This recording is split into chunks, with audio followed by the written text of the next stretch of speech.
matter of fact, in your case, in the end,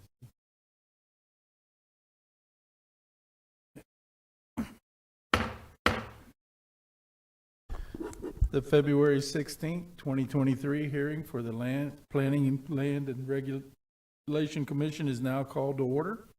And if I could, please have everyone silence any audible devices that they may have. And if you would please join me for the Pledge of Allegiance. I pledge allegiance to the flag of the United States of America, to the republic for which it stands, one nation, under God, indivisible, liberty and justice for all.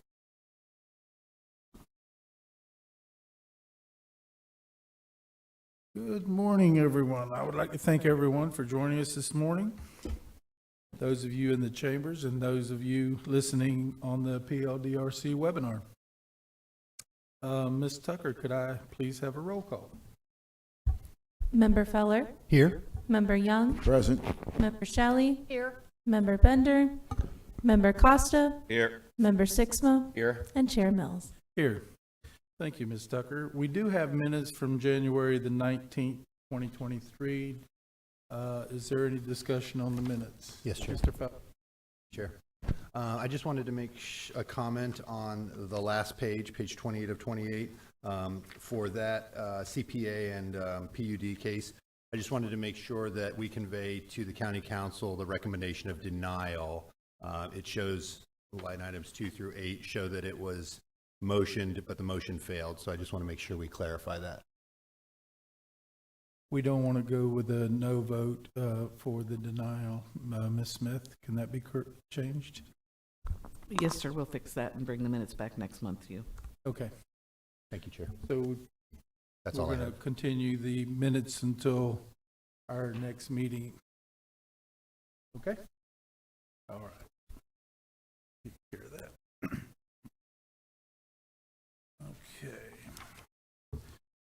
Okay. If anyone would like to speak for or against the cases being heard today, if you would please fill out a form on the back there on the table and give it to Ms. Tucker to my immediate left here. We will be limiting you to a 3-minute time limit. After the comments have been heard, I will give the applicant an opportunity to address any concerns the speakers have and answer any questions the commissioners may have. And at this time, I'd like to turn it over to Ms. Slack for legal comments. Good morning, everyone. I just wanted to give everyone a little bit of background on what we're doing today. The decisions by this body are on special exception cases and cases which rezone real property from one classification to another pursuant to the zoning ordinance are recommendations only to the County Council and do not constitute a final hearing. New evidence may be introduced at the County Council public hearing. Decisions on variances made by this body constitute a final action, subject to an appeal to the County Council. What this means is that no new evidence may be presented at the time of the County Council hearing on the appeal. An aggrieved party that appeals such a decision is confined to the record made before this body today. Hearings by the body on rezonings, special exceptions, and variances are quasi-judicial in nature, meaning that this body is acting more like a court and must take into account all oral, written, or demonstrative evidence presented today. Their decisions on these cases must be based on competent, substantial evidence in the record, and competent, substantial evidence has been defined as evidence that a reasonable mind would accept to support the conclusion. Thank you. Thank you, Ms. Slack. And while we're on legal comments, I would like to ask the commission to disclose for the record any ex parte communications that have occurred before or during the public hearing at which a vote is to be taken on any quasi-judicial matter. And I'll start with my immediate right with Mr. Feller. I have none. I have none. None. None. None.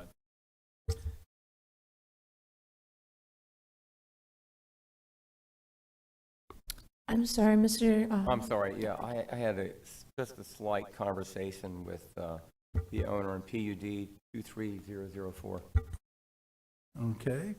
And I had a conversation with Mr. Jeffrey Alt and Alan Harrelson on the case 022135. Okay. Chair, if I may. Yes, Mr. Just for clarification, I did speak on case 22135, but that's an ordinance change, so that's not subject to quasi judicial, correct? Legal?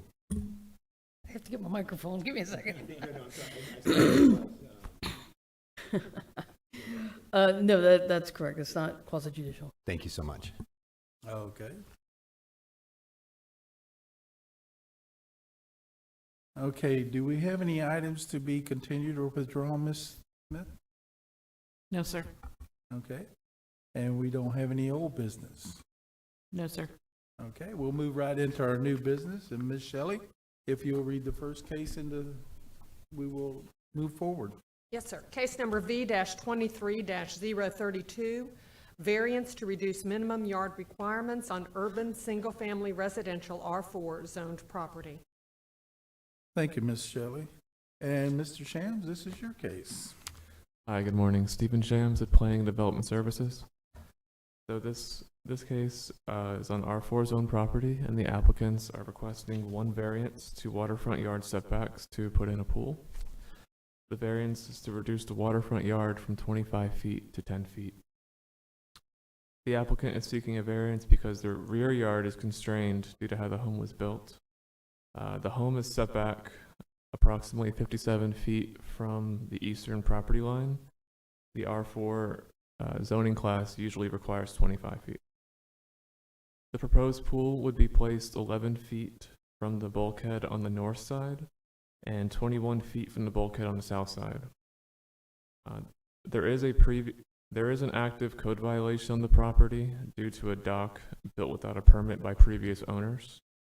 They attempted to apply for after-the-fact permits, but then sold the home. This was not disclosed to the owners prior to purchase. The new owners removed the dock and are coordinating with the old owners to have the permits canceled.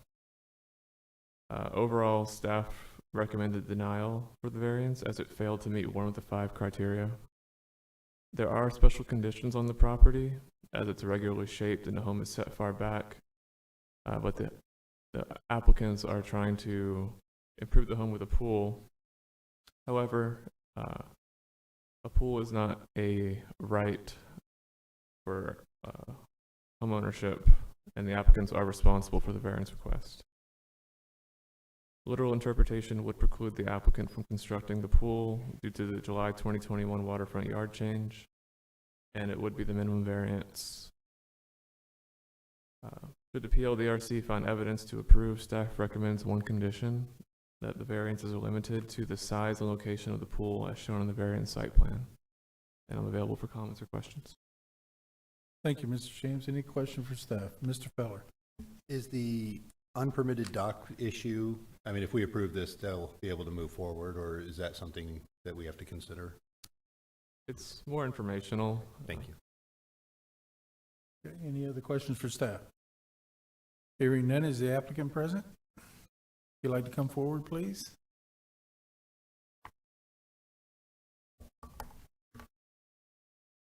You can stand, or you can sit, whichever you prefer. Yeah, right. Could I get your name and address for the record? Yeah, it's Brian and Jennifer Park, 1008 Shockney Drive, Ormond Beach, Florida, 32174. Thank you. You've heard the staff report this morning. Is there anything you'd like to add to it? I don't think so. Okay. Does there anyone have any questions for the applicant? Okay, you can have a seat. We'll see if we have any public participation. And do we have any public participation on this matter? Okay. We're going to close the floor for public participation and open up for commission discussion or a motion. I'll be glad to make a motion if there's no discussion. Okay, go right ahead, Ms. Shelley. Make a motion that case number V-23032, the variance to reduce the minimum yard requirements from 25 to 10 feet be approved, subject to the staff condition. I'll second that one. Okay, I got a motion from Ms. Shelley, and a second from Mr. Sixma for variance V-23-032 with the one, is there just one condition for the recommendation? Yes. Yes, sir. Okay, condition from staff. And any discussion on the motion? Okay, all those in favor signify by saying aye. Aye. Any opposed? Aye. Motion carries 6-1 with Mr. Young in dissent. Mr. Chair, before we proceed to the next case, it was an email sent to us, I think, yesterday afternoon or late last night. It had a bunch of attachments to it, emails in support of various items. I don't see it in our package. It wasn't sitting on my desk. Can we get copies of those emails? It was an email and it listed several letters of support for different cases throughout today. Right. And I didn't see it sitting here waiting for me to put into folders. I do have some copies. I can provide those to you at the end of the meeting. Please, yes, please. Thank you. Okay. Thank you, Mr. Costa. Okay, Ms. Shelley, could I get the next case read into the record, please? Yes, sir. Case number V-23-033, variance to the fence height requirements on urban single-family residential R4 zoned property. Thank you, Ms. Shelley. Mr. Walter, this is yours. Good morning, Ben Walter, Planning and Development Services. This variance request is to increase the maximum fence height in the front yard on an R4 zone property from 4 feet to 6 feet to replace an existing 6-foot fence.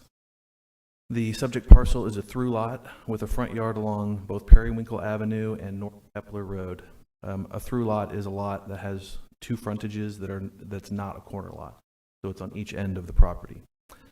The front yard is 25 feet in the R4 zoning classification, and the maximum permitted fence height in the front yard is 4 feet. The applicant stated that the existing 6-foot fence provides privacy for their swimming pool, as it is along Kepler Road, which is a thoroughfare road. The fence is being replaced in the same location as the existing fence, and that fence was on site when the property owners purchased the property. However, there was no record of the initial permit for the initial fence. Staff did find that the variance request would not be injurious to the area. However, reviewing the criteria, this variance request fails to meet 4 of the 5 criteria for granting the variance and recommends denial. If the PLDRC approves the variance request, staff recommends one condition, that the variance be limited to the 6-foot fence as shown on the variance site plan. And I'm available for any questions. Thank you, Mr. Walter. Any questions for staff? Is the applicant present? You'd like to come forward, please? Could I get your name and address for the record? Sharon Yell, I'm an agent for the owners. Do you want my address or their address? It'd be your address. 945 Glenwood Road, DeLand, Florida. Okay. You've heard the staff report. Anything you'd like to add to that? Nope, that sounded good. Okay. Any questions for the applicant? All right. Let's see if we have any public participation. If we do, I'll have you come back. If not, we'll close the floor. Okay? No, sir. Okay. We don't have any, so. All right, we don't have any public participation for this case, so we'll close the floor for public participation, open up a commission discussion or a motion.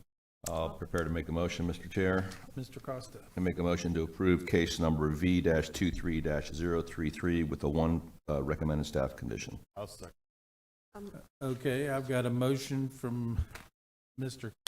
Costa to approve V-23-033 with a second from Mr. Bender. And with the one staff condition. Any discussion on the motion? Ms. Shelley, do you have something you want to say? No, sir. Okay. Thank you. All those in favor signify by saying aye. Aye. Any opposed? Motion carries unanimously. Okay, could I get the next case, please? Case number V-23-035, a variance to the minimum yard requirements on transitional agricultural A3 zoned property. Thank you, Ms. Shelley. And Mr. Hanson, this is yours. Good morning, Michael Hanson, Planning Development Services. This particular case is a conforming A3 zone property. The applicant is looking for variance to the rear yard setback of 40 feet to site a 36-foot by 40-foot pole barn in his backyard for the purpose of storing his boats. In review of the application, staff made a determination that for the criteria, the application failed 4 of the 5 criteria, so staff has a recommendation of denial. There was comment in that there is no real special circumstance or condition that would necessitate the need for the variance. It's the applicant's desire to have the garage. It's not a common right to infringe and encroach upon a required rear yard setback, and that it's not the minimum variance necessary to make reasonable use of the yard or of the property. That said, for criteria 5, staff made the determination that the applicant met criteria 5. Based on that, we received 2 letters of support for this particular variance, one from the adjacent neighbor to the east. That would be probably more likely the most impacted neighbor. Otherwise, the property to the south is an undeveloped lot. Additionally, environmental permitting reviewed the variance application, and they did not object to the variance. However, because of the nature of the property with the AE FEMA flood zone and the existence of potential wetlands in the property, those issues would have to be resolved during the permitting process.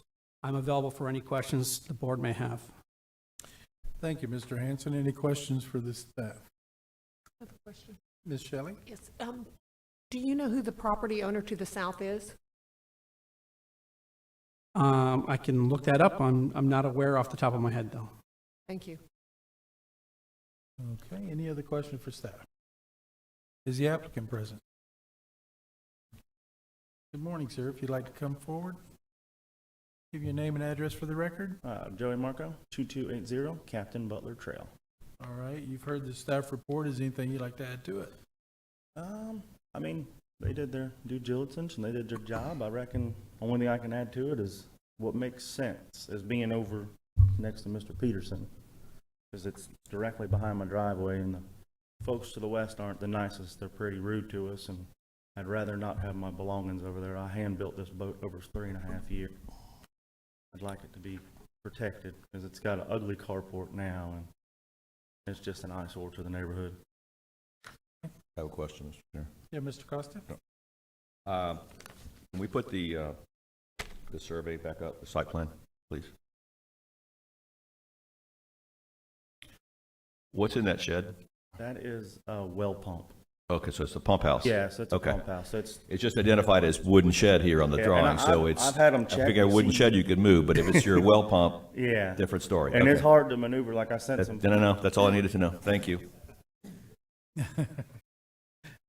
Okay. Any other questions for the applicant? All right, let's see if we have any public participation. If we do, I'll have you back up. Sir, if you would, I have the answer for Member Shelley's question. Okay, go ahead, Mr. Hanson. The owner of the property to the south is an estate under the Gantier name. However, I haven't contacted or had conversation with that owner. Great, thank you. Okay, I do have some public participation on this case, so I will call them now. Ms. Riddle?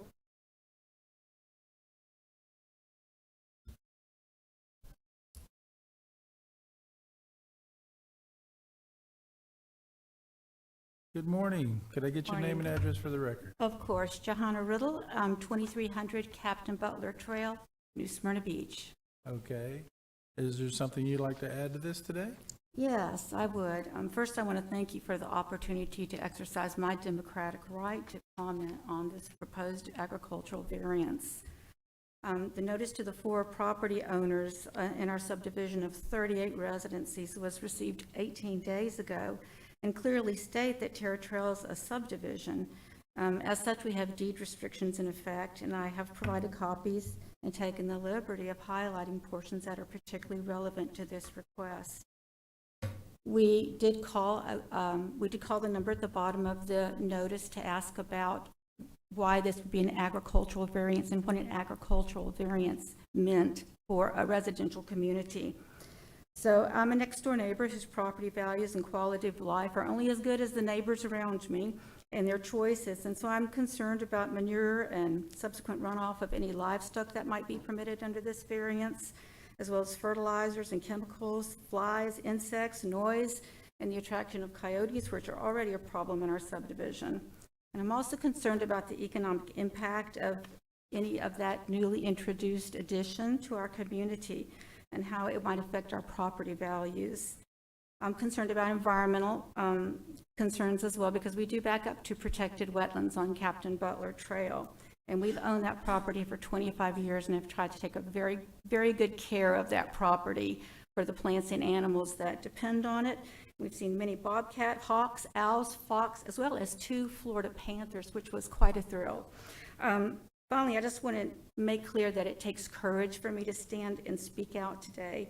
Though your county records clearly show that numerous complaints have been filed about this situation, I have been selected as the target of outrage by our neighbor in the face of potential oppositions.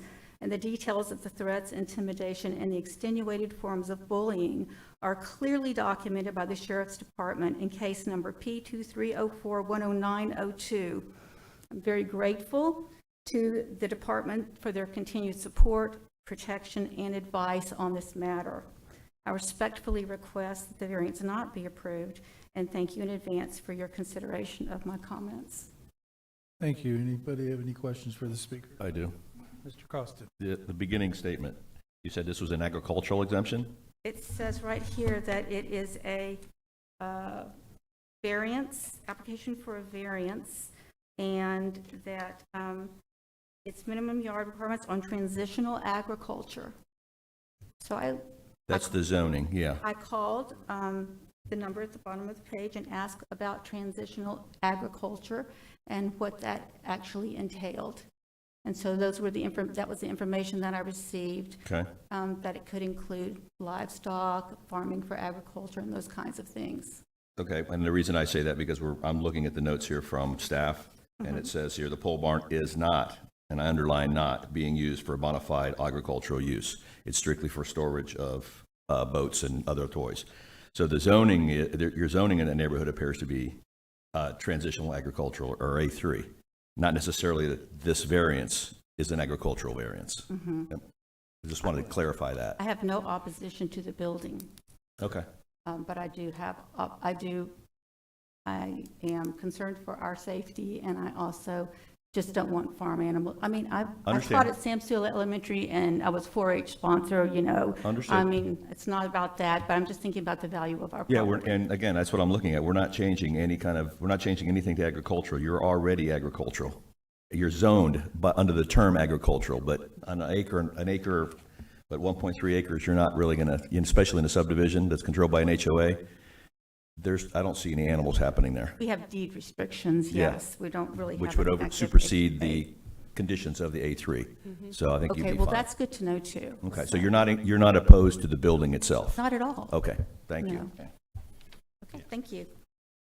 Thank you. Can I ask one question? Mr. Sixton. Of course. Under deed restrictions, I mean, is this a building of this size? Is it go with your deed restrictions? Well, I went ahead, it's just, under deed restrictions, it says, no lot shall be used except for residential purposes, and no building shall be erected, altered, or placed to remain on any lot other than one detached single-family dwelling, not to exceed 2 1/2 stories in height. And it says that everything needs to be at the rear, which he plans to do, I believe. Then let's see, cows and hogs. But it does talk about barns and says, you know, if you build a barn in your backyard, it needs to look like your house, you know, that kind of thing. And that's it. And then, of course, the policies that say that this does run in perpetuity, that it does continue to run. Right. And I have copies of these for you if you'd like to take a look at them. No, I believe what you say there. I think that's all. Okay. Thanks. Thank you all so much. Any other questions? Mr. Feller? And the only thing I'll say is, I don't think that matters to us. We're just doing Right. he'll deal with all that down the road. We're just doing the variance to the setbacks. So, Right. yeah, thank you. Okay. Thank you. Would you like copies of these deed restrictions? Or Do we are you all need the good? copies for the deed restrictions? You may want to submit those, but you will not get the copies back. You can submit them Oh, they're yours because to it keep. go into the record. That's fine. I will drop them off for you. Okay. Give Ms. Tucker to my left. Okay. Ms. Streeter?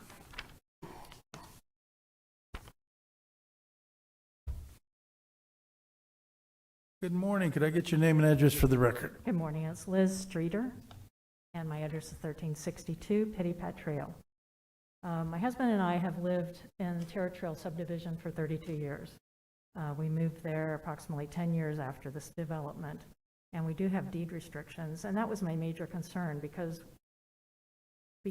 of the late notice to the neighborhood, most of the neighbors did not understand what was going on. And we had rumors going around that they were going to put pigs and cows on the lot, and that this would open it up to other people moving in and doing the same thing. It's definitely a residential neighborhood. The house values run anywhere from $600, the latest two sold for $797, and $675,000 last summer. So it's definitely not something we want the neighborhood to change to. Recently, a lot of neighbors have started putting vehicles, trailers, work vans out front, and this is not something we want to continue. Most of the neighbors don't seem to know about the deed restrictions, and we'll probably have to take action and make that available to them. But my biggest concern is what Johanna already addressed, and that's why I wanted her to go first. But we were under the understanding that it was going to be animals allowed, and things would be allowed up front of the property and not in the back of the property. And it wouldn't look like the neighborhood already does. Mr. Marco is a very nice person. We enjoy having him as a neighbor. But lately, things have changed in his yard because there's a dumpster up front. There's work vehicles out front. And we're concerned, because of what's been happening in the past, that this will continue with the variance change. I'm happy, as Johanna said, to allow the pole barn. That's not a consideration. And the retribution has started in the neighborhood. And I think that's a horrible change to what we've been used to. Everybody in the neighborhood is very friendly. And to have people say they're afraid to give their name to code enforcement is extremely upsetting. My husband, who's in a wheelchair, was extremely worried about me coming today just to speak because of retribution. So I know this isn't part of the variance, but I wanted to make it clear why we're so worried. And I'm sorry I'm nervous, but it is what it is. So thank you for your consideration. I appreciate that. Okay. Any questions for the speaker? Mr. Costa. I just want to clarify once again. So your concern was that this was going to become an agricultural venture and not a storage shed for boats and toys or whatever the case may be. Yes. So in general, you're not opposed to the building itself? No, as long as it looks like the house and it meets our deed restrictions. And those are deed restriction items. So what we're considering is just the location of the building that's in the back of the facility, in the back of the property. Right. As far as the aesthetics look, that's a HOA item. That's not really an us item. So Well, we don't have an HOA. We have a deed restriction. you have deed restrictions. Okay. All right. Well, good enough. And I just wanted to clarify that your concern was about the false information that this was going to be a farm, agricultural venture, as opposed to just a storage building. Correct. Okay, And the other concern was that various neighbors would have shown up, but they had no idea this would. Understood. Thank you. Thank you. And I might make a comment that this variance does not supersede any deed restrictions or code violations, okay? Those can stay in force. This doesn't take the place of that, just because there again, we're just doing it for the setback to the property line for a barn. Now what, if he puts animals in there, then he's, according to what you're stating, is violation of the deed restrictions, and he would not be able to do that. Right. Okay. Thank Okay. you. I guess I'm right in saying that, right, Ms. Slack?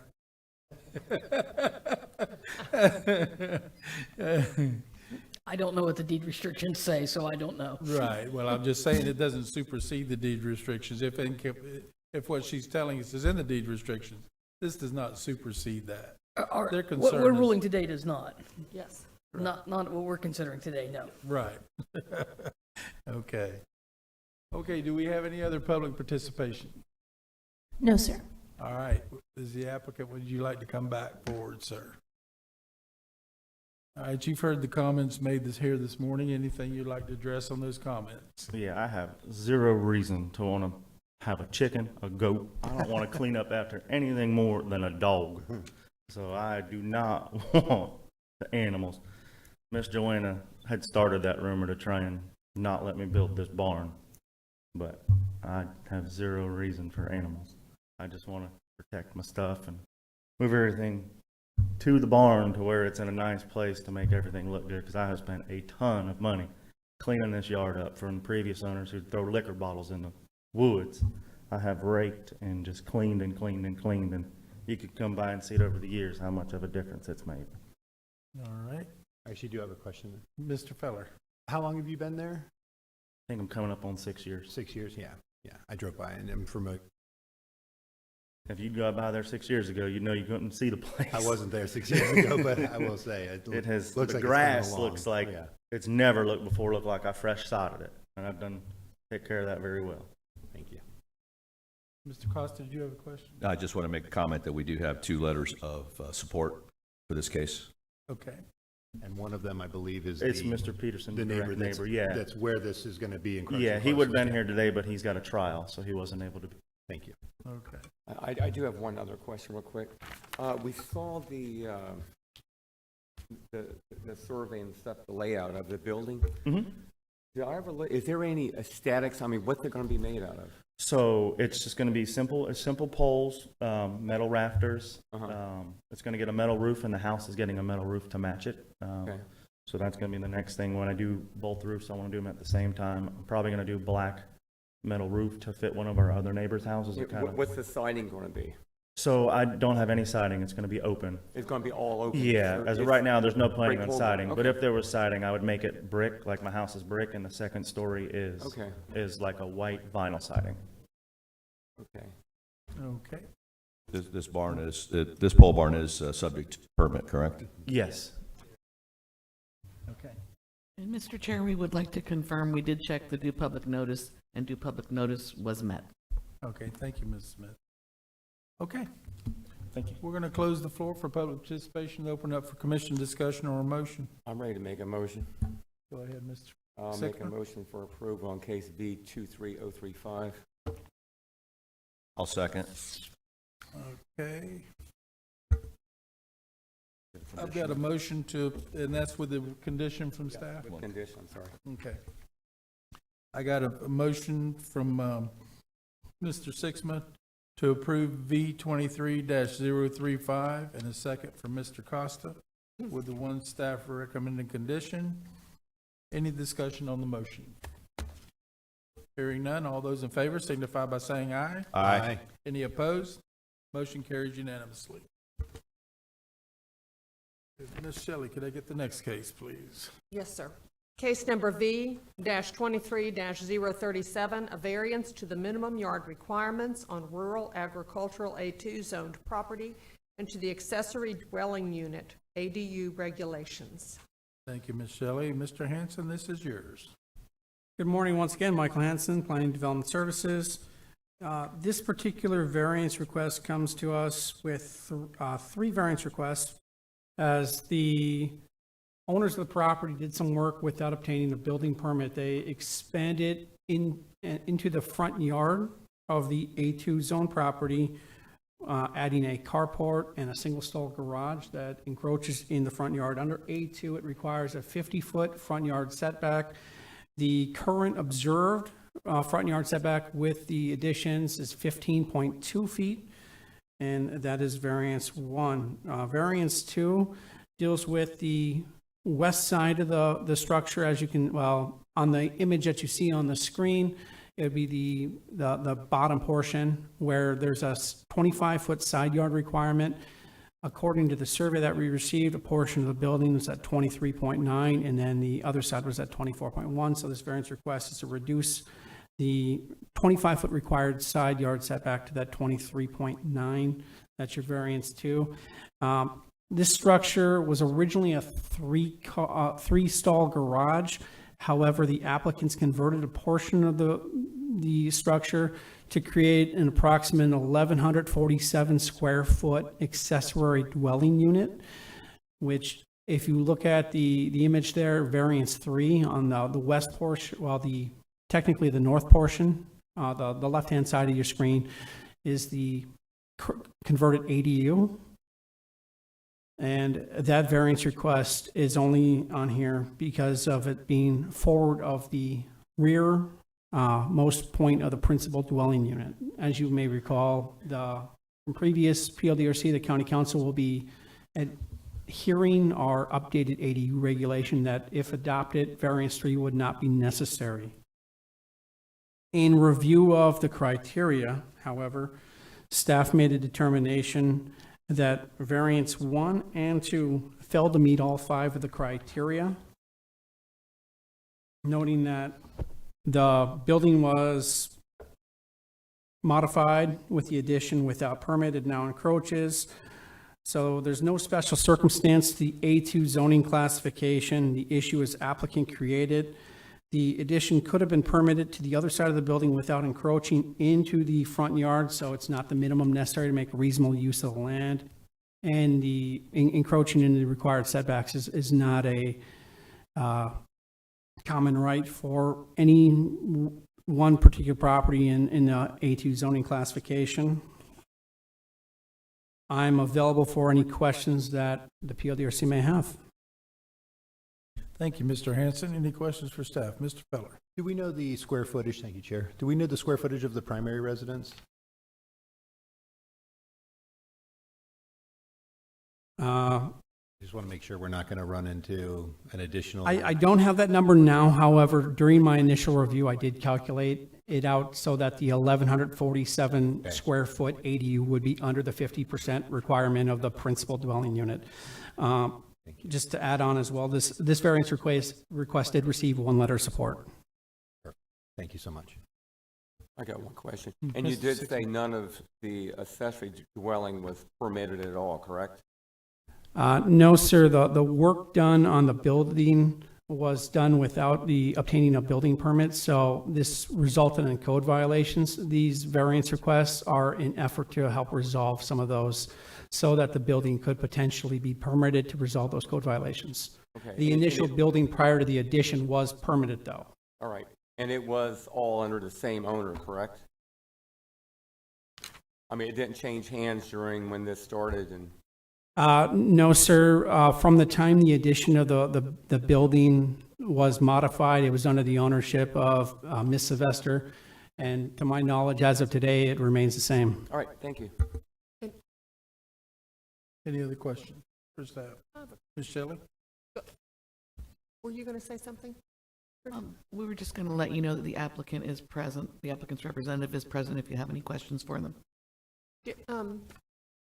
When was this? I just have a quick question. Yes. When did Ms. Sylvester purchase the property? You have the year? No. Okay, thank you. Yeah. The applicant has indicated they can answer that Yes, question I for you. thought. Thank you. Any other questions for staff? Okay, we'll bring the applicant forward. Good morning. Good morning. For the record, Nika Hosseini with the law firm of Cobb Cole, 231 North Woodland Boulevard in DeLand. Just want to first thank your staff on helping with this.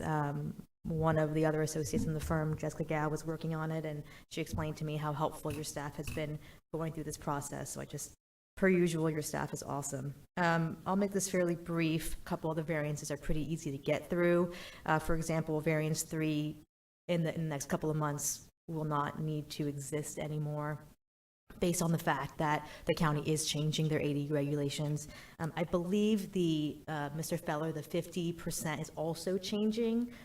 Potentially, I'm not sure. No? Okay.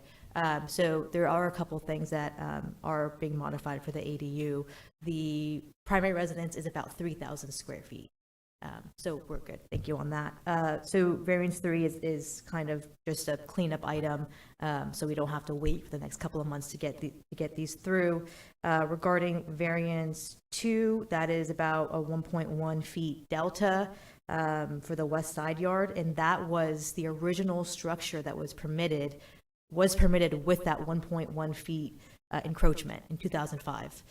So there was an addition that kind of added on to the variance, but that 1.1 feet issue or setback issue that we're currently discussing existed in 2005 when it was permitted through the county. So in my mind, that kind of meets the criteria in terms of this wasn't done without permits. This wasn't done without the benefit of going through the county. Everything was done properly. I'm not sure if it was a survey issue or what happened, but the county did permit the original structure that was there with that encroachment existing. And then there was an add-on, of course.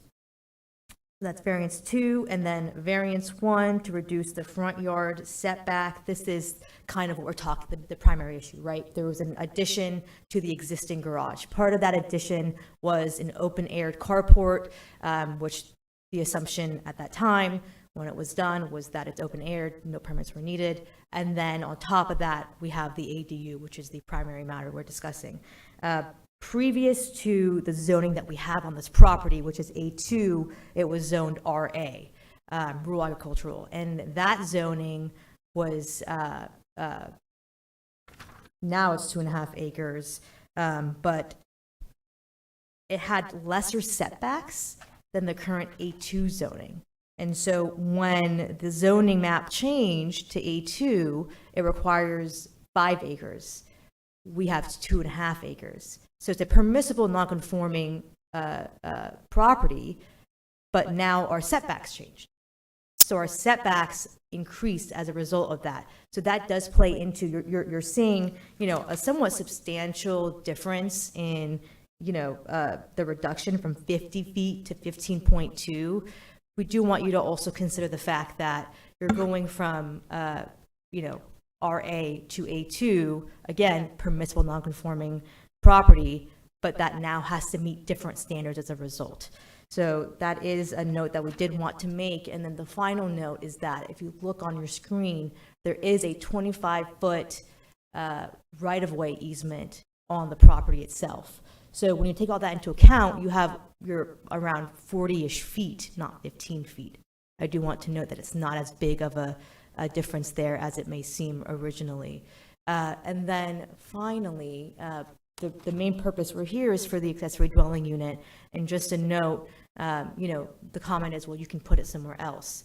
This is an accessory dwelling unit that's ADA accessible for a member of my client's family that needs assistance. So as that individual's caretaker, my client lives in the primary house. To put it in the very back, it will not be ADA accessible. So that is kind of the reason that we do want to keep it in this location, to add a lot of impervious surface, to put it in the very back of the property, which by the way has a pond in the back as well. So you have to kind of go around that pond. Would be very difficult to have the disabled member of the family live there. And so these are all kind of circumstances that we do want you to consider when keeping it in its current location. We do want to pull permits for it.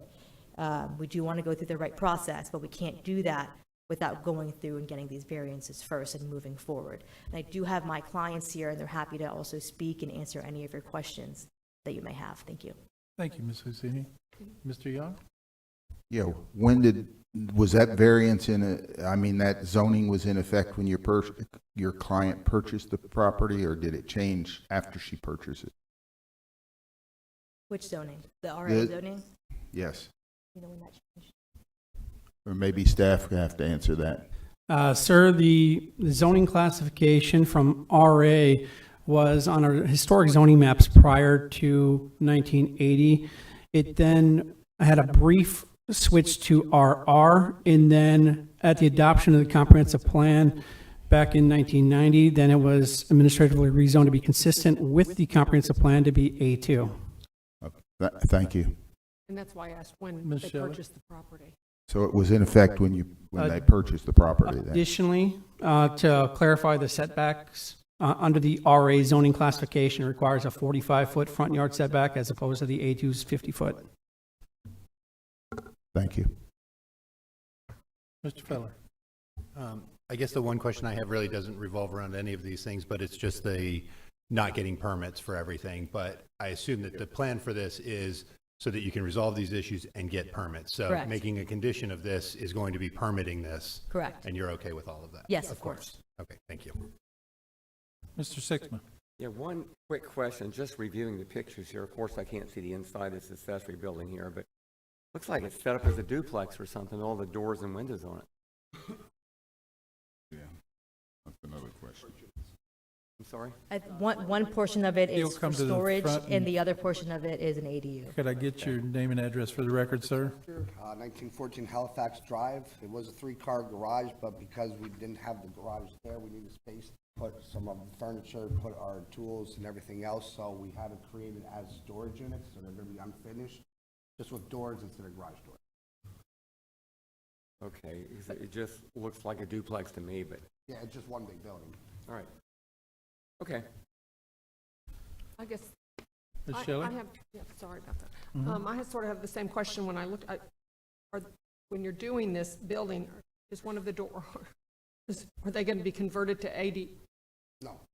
doors? So just the I one mean- that's closest to the house, we have a quadriplegic, or her sister, my aunt, who's not doing very well, so everything's ADA, just so she can take care of it just by going into the driveway, so it's just the one section. No, I understand the one section, but the door doesn't look like it's a wider door. Oh, it's 36 inches. Thank you. I think that was part of the confusion. They all looked like. Yeah. Thank you.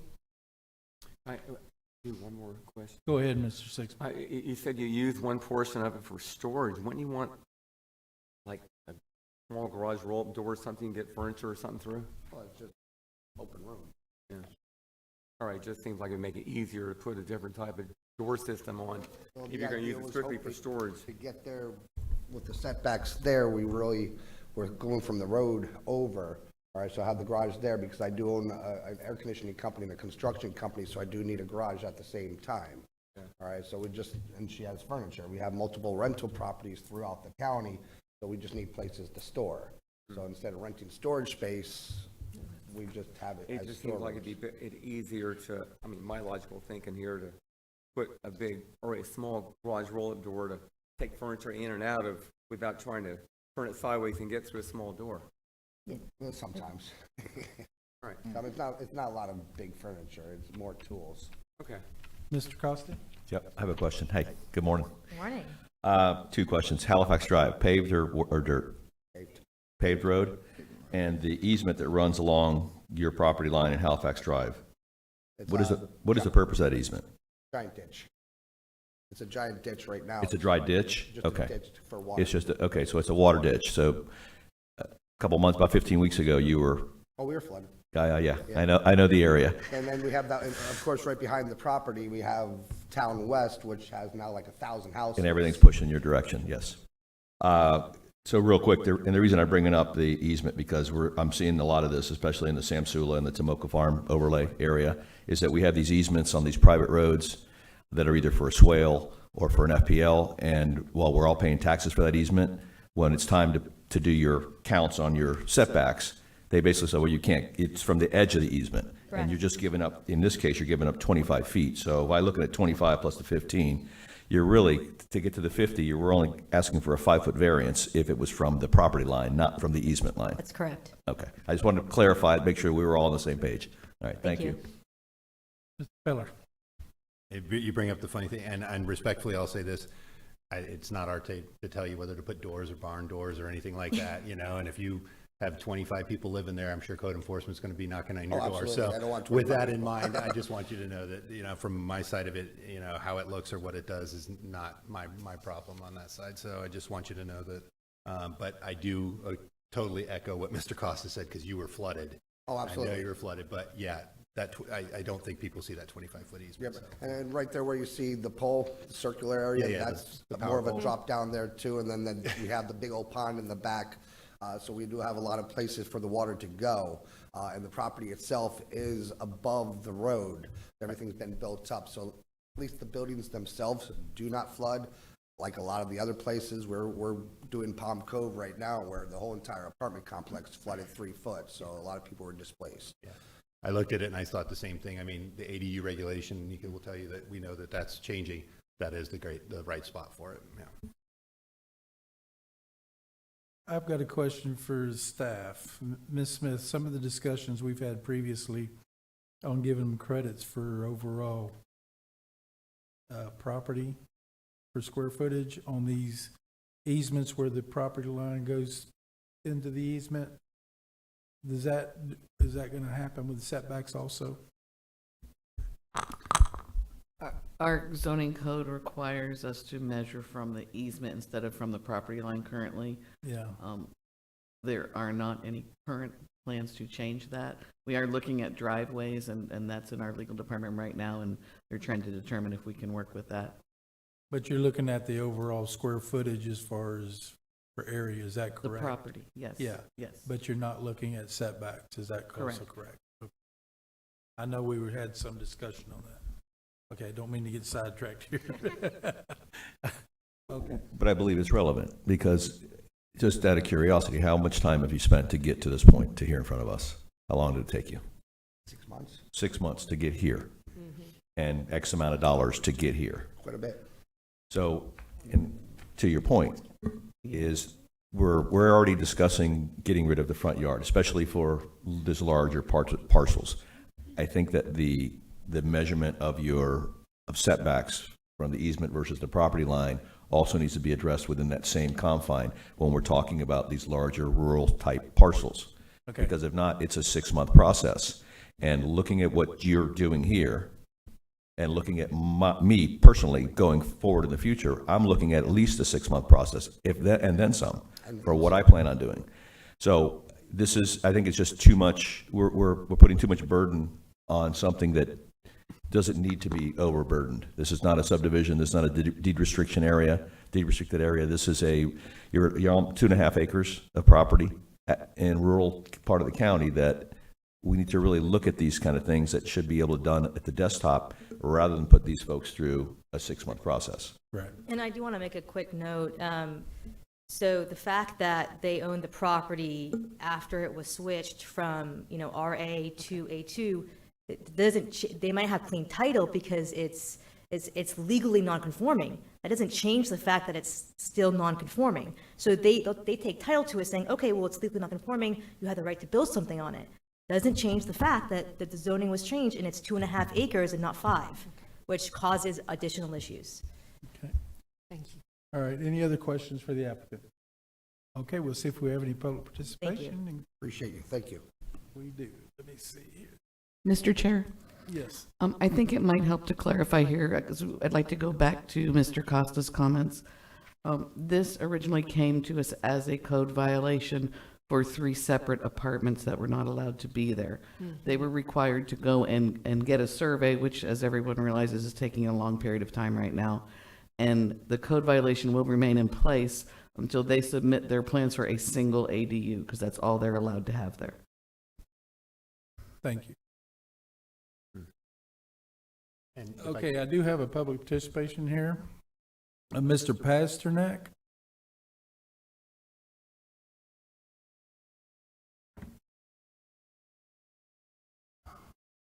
If I could get your name and address for the record, sir? Yes, I'm John Pasternak from 1924 Halifax Drive. I'm the neighbor directly to the west, the left, if you're looking at this property from the front. Just really wanted to show up and offer my support for the property, for the accessory dwelling unit. I feel like if anyone was going to be negatively impacted, it probably would be me. I have absolutely no problem with the property. These are great neighbors. I've lived there for over 10 years, never had a problem with anything. I'm only imagining they didn't apply for a permit because it was a timing issue where they have a family member in need of care, and it would have given her additional dignity to have her a separate place, yet where they could offer care still. And I've been in that same situation, and it can be very stressful, and maybe you make the wrong decision sometimes.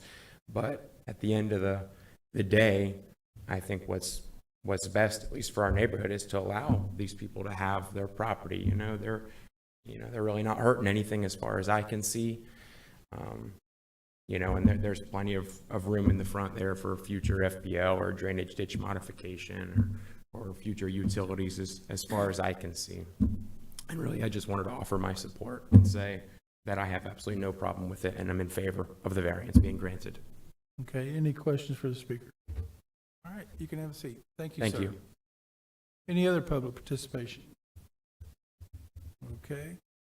Ms. Husseini, would you like to address anything else before we close the floor? Thank you.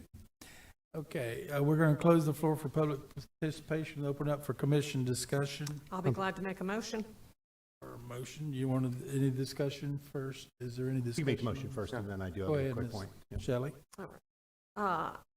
I move that case number V-23-037, the variance to the minimum yard requirements on the A2,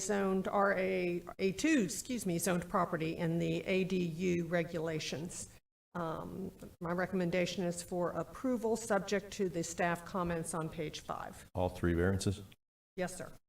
Second.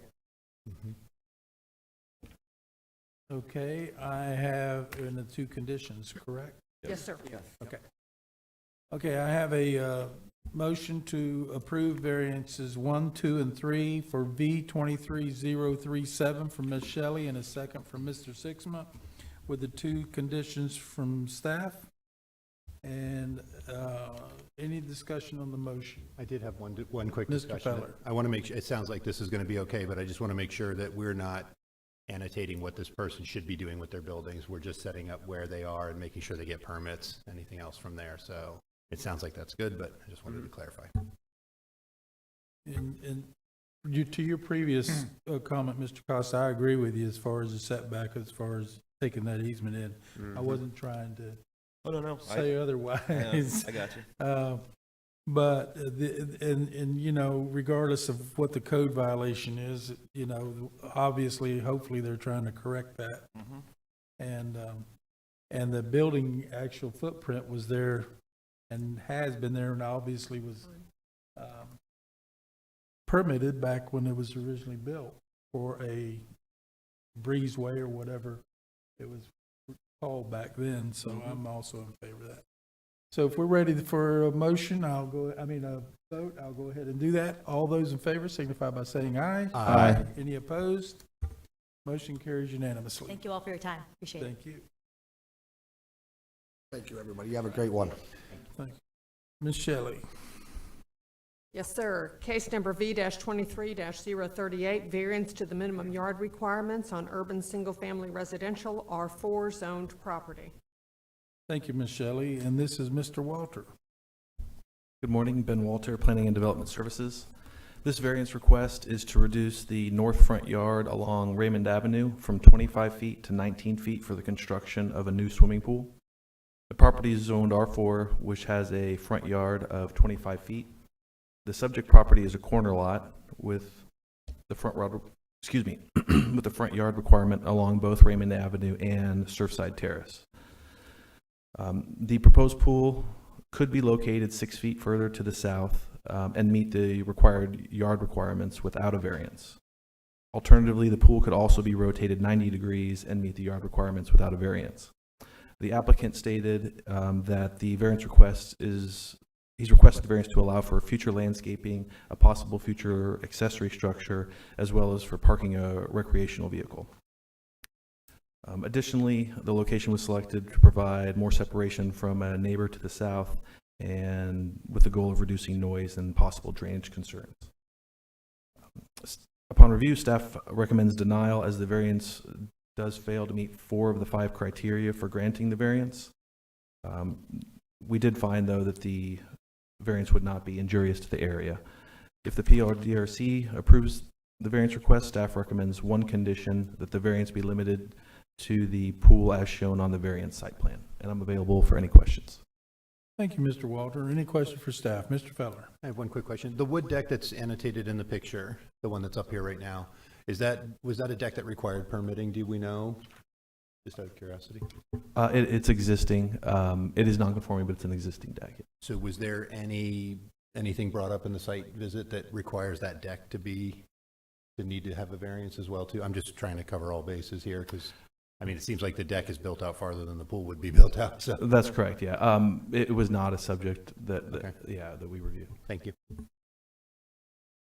Any other questions for staff? Hearing none, is the applicant present? Good morning, sir. If I could get you to come forward. And could I get your name and address for the record? Patrick McElroy, 3518 Surfside Terrace. Okay, you've heard the staff report this morning. Anything you'd like to add to it? No, overall, I mean, the wood deck is not raised. It is ground level. It was existing when we purchased the home. If you actually go to, I believe, page 9, the actual aerial overview, you can kind of see a little better of the of what the separation was talking about between my neighbor to the south. It is, that was kind of why I placed the pool starting at the edge of the home. I mean, we were built in '63, so kind of an eclectic beachside neighborhood. Everybody's pretty much breaking zoning rules, I guess, if you look at the where lot lines are. But the neighbor to my south, he's actually less than 5 feet from the other side of my property line. So that was one reason why I started the pool at the edge of the home, which currently does not meet zoning regulations either. And then the proposal to turn it 90 degrees would actually place it, if you notice my neighbor to the west, he is, again, less than 5 feet from the property line. And the property slopes downward towards his home, so that would also require possible retaining wall, drainage issues. I'm not sure exactly what would go into that because we never entertained that idea because of the slope of the property.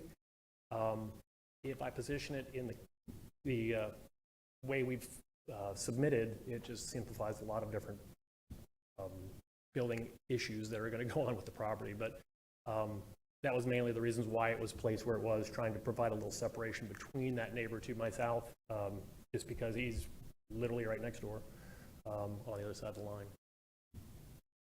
Okay. All right, any questions for the applicant?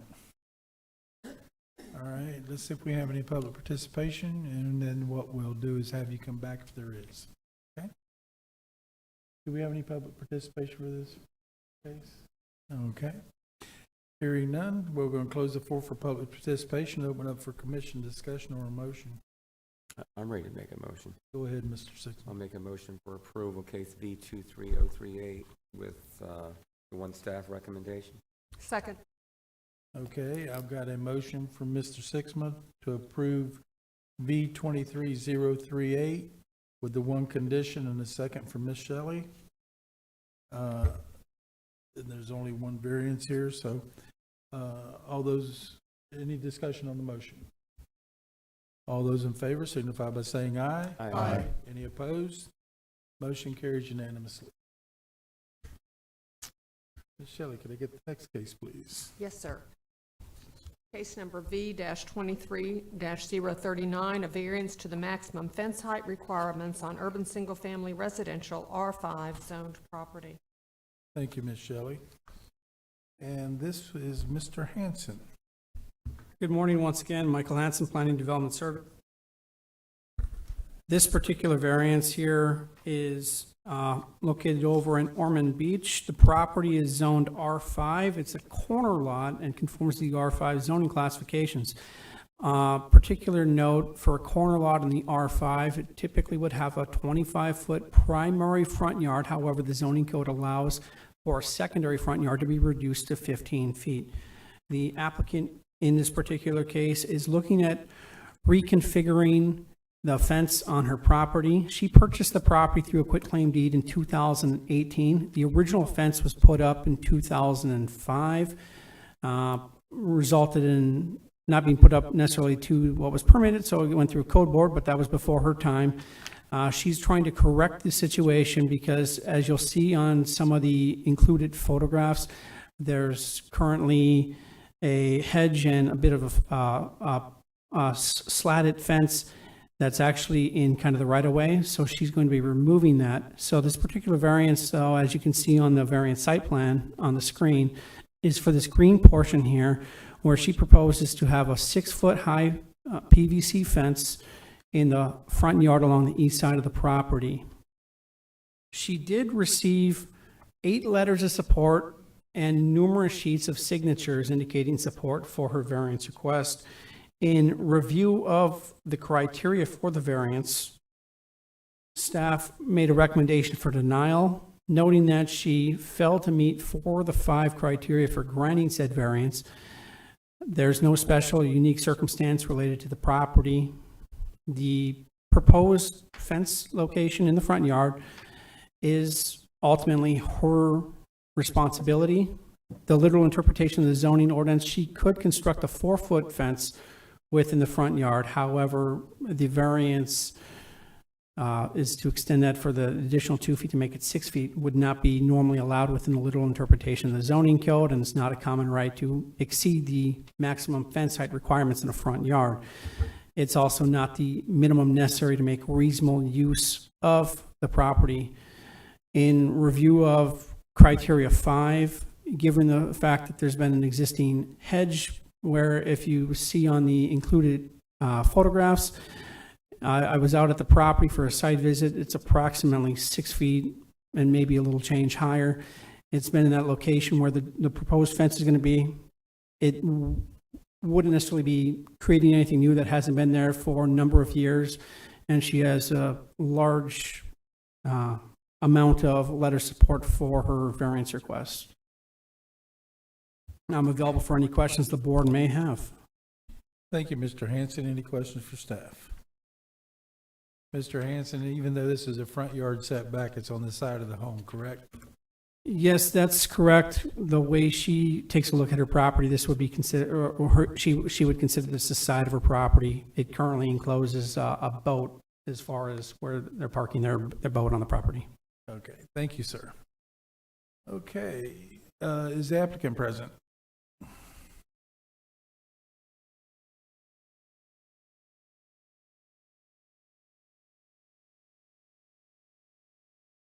Good morning. Is that mic on, Ms. Smith? Okay, if you want to, would you like to stand at the front of us here? Because those mics are, okay. My name is Karen Kwasinski. I'm a property owner at 1316 Gulf Avenue, Ormond Beach. Okay. Jim, in the audience, bought the house in 1990. I've lived with him on and off. And a couple of years ago, he put the property in my name because he got very sick. He wanted me to always have a pay. So he's a little bit more familiar with the history of different things done on the property, but I am the responsible owner. I am the owner, and I bought the variance. Ma'am, if you could please speak into the mic, because we're recording this. Did you not hear anything? No. Did you get it? First off, I wanted to thank Mr. Ashley in the zoning office. He's a manager, because he gave me the confidence to apply for the variance, the support in order to move forward. And I'm appreciative. Hanson, was very thorough and leading me through the process, and I'm very appreciative for that as well. Okay, you've heard the staff report. Is there anything you'd like to add to that? I would add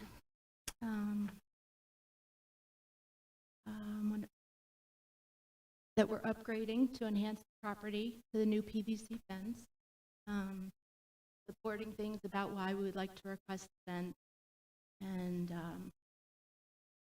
there were a few things. He was very detailed. I was trying to follow along in the history of the property, because in 2006 there was a PVC vinyl fence erected entirely around the perimeter to replace the old 4-foot chain link fence. And a code complaint came in because the previous owner thought he could replace the fence without a permit, but that wasn't the case. And it also was being erected in this corner lot setback requirement. And so he followed through with a permit, and he got it permitted and approved. And so most of the property has a 6-foot vinyl fence already around it. And he left the chain link to the side that time. That was originally going to come down when the new PVC when it was up already erected along Flag Lane, and he was required to take it down as he did. And then the 4-foot chain link was left up, and we put the jasmine there to grow up and create, initially just to create a more aesthetic visual feel coming around the corner looking in on our property. And over time it became a privacy thing and security and love for it, because we use the dried flowers off of it for tea. And I have a list of different supporting things why we appreciate the height of the 6 feet to that side yard. We understand it's a corner lot and it has the limitations of the 4-foot height fence, and that's why we're here today, is to ask that. Okay, let's see if we have any questions for you. Do we have any questions? Mr. Costa? I have a question for you. Can we put up page 11 of 16, those two pictures? So my question is this: it looks like you have a double fence there. You have one to the left of that boat, and you're replacing the one that's got the hedge growing on it currently, correct? Okay, so the left is a PVC vinyl that's permitted in 2006, and the right is where it's a long flag lane, and there is a 4-foot chain link from the 1970s under that Confederate jasmine. Okay. And that was when it was overlooked by the county at the time to remove from the right-of-way, and if it had been moved then, that jasmine never would have been grown. I still take responsibility for it and want to do whatever the county wants in terms of regulation, and through that process, we were trying to replace it with the PVC vinyl. Well, that's what I want to just make sure of. So we're replacing that fence and hedge with a 6-foot PVC vinyl? Yes, sir. And then attaching it to the house?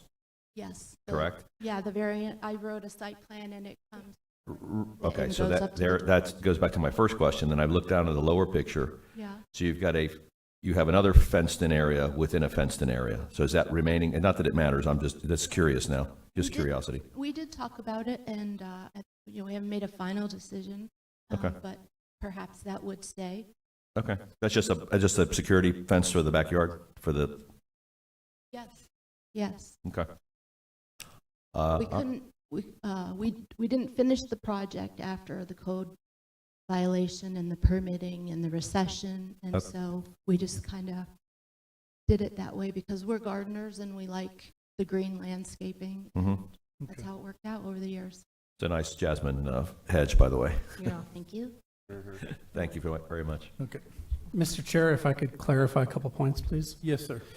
The code board case that she's talking about was ultimately dismissed. The applicant or the owner at the time removed the 6-foot portion of the fence, and then they replaced it with that 4-foot fence and the hedge.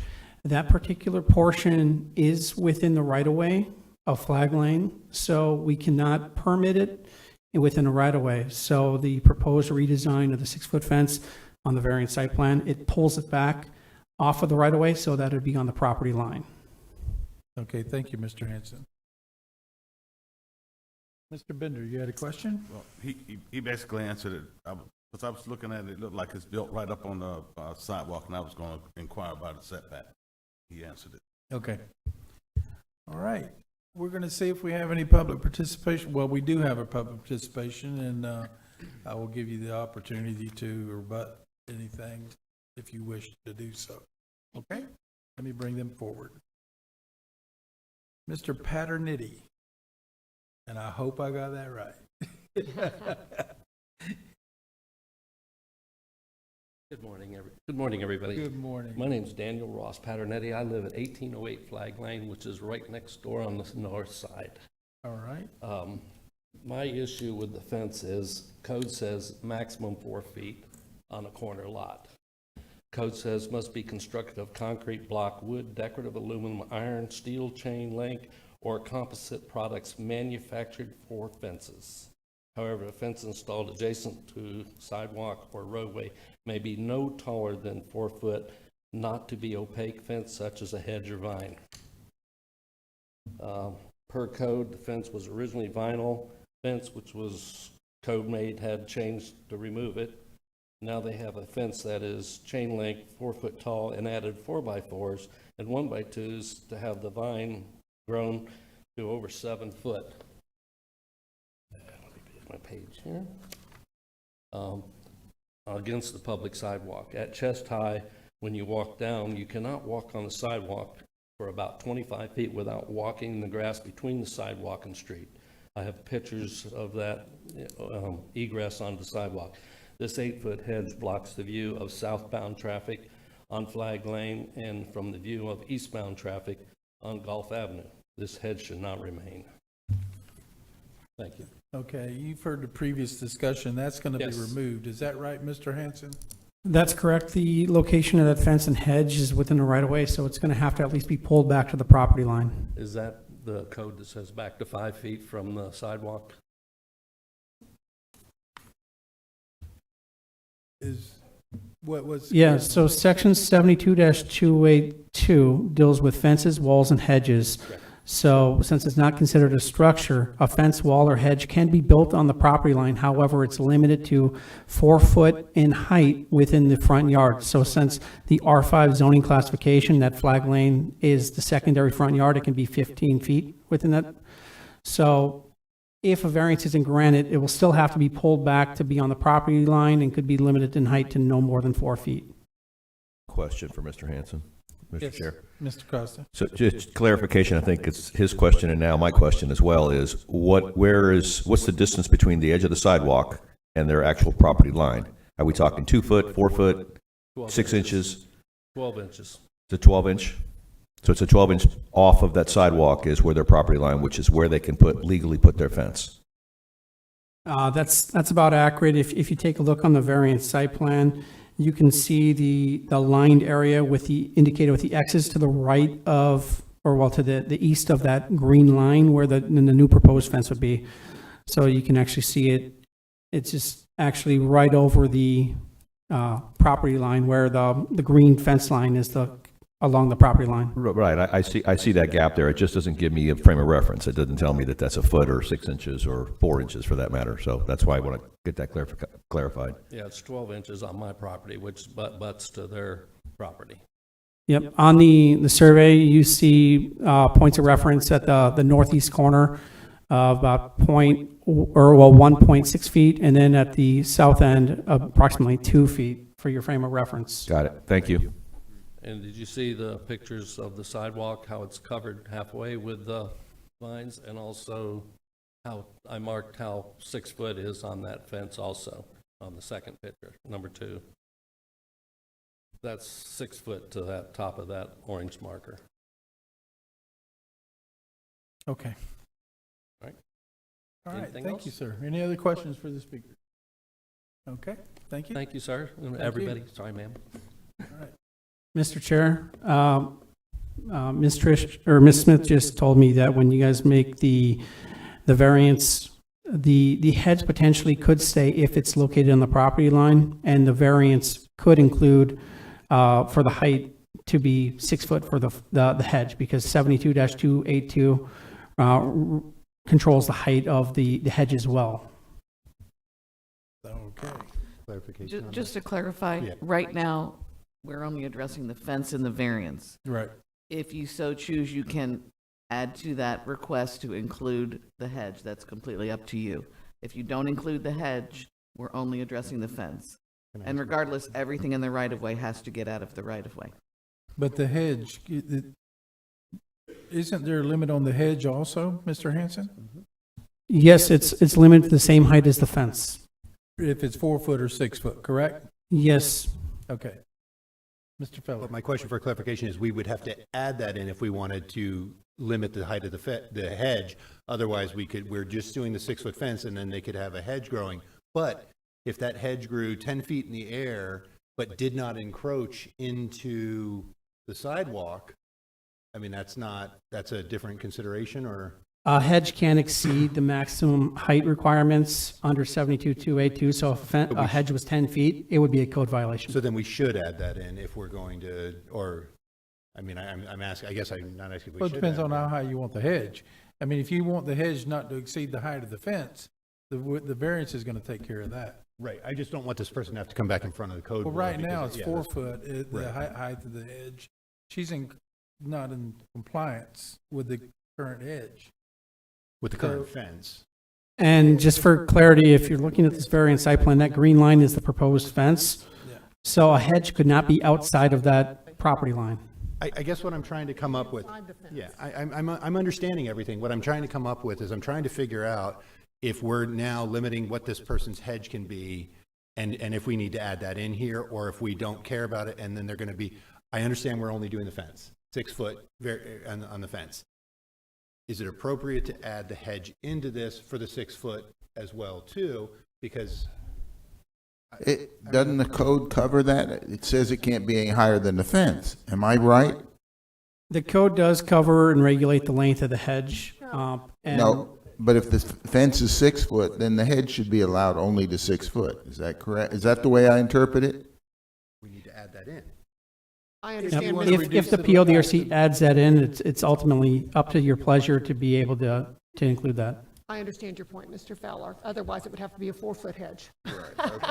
Behind a 6-foot fence. Gotcha. Okay. Okay. Okay. All right. That's what I was. Do we have any other public participation? I'm sorry, sir, your time, you've already spent your time. Would you like to comment any more on?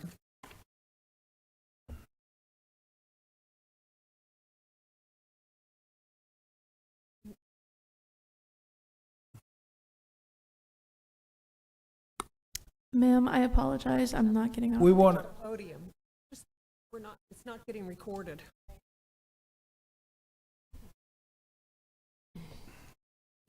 There's an original picture where the PVC fence was along Flag Lane. It was constructed and the 4x4 posts were left. And that's what the jasmine has grown on. And the jasmine can't be supported without anything like that. So in putting a fence there, whether it's 4 or 6 feet, that has to come down because it's in the right of way. And as much as we love the jasmine, it's not appropriate in that area anymore. okay. I put together a few things in our neighborhood about crime and the homeless shelters and the sexual predator list and asking for support in the variance.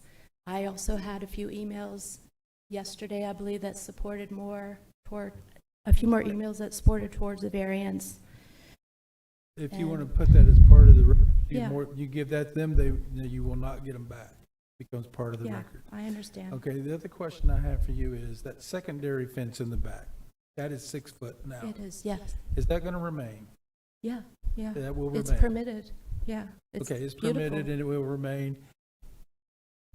Okay, that was my question. Yes. Okay, Thank you. all right, thank you. All right, we're going to close the floor for public participation and open up for commission discussion. And normally I would be inclined to approve it, but you've already got a 6 foot high fence in the back for the privacy on that side yard there.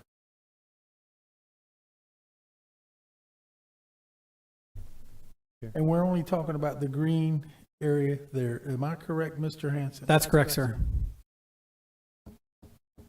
Okay.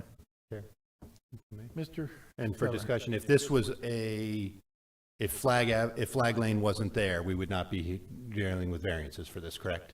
That's also correct, sir. So, I mean, I think this is a 2 front yard situation. I think it's set back far enough from the corner that we don't have any, my usual concern on 6 foot is line of sight. I don't see that. It sounds like this will correct the gentleman's issue with the not being able to walk down the sidewalk, because this is going to remove something that's in the right of way and put something proper not in the right of way. And then if there's any worries about Jasmine or whatever down the road, I'm sure that they'll figure that out. But I mean, to me, this seems pretty cut and dry. It's a 6 foot fence in the side yard, and that's my discussion. Okay, I've got a question. When you figure the jasmine, Mr. Hanson, how do you figure from the bush side of the exterior to the setback? In other words, would that have to remain 1 foot in off the sidewalk or on the property line? Or do you figure it from the actual base of the tree, of the bush? So I'm not the senior zoning manager by any means.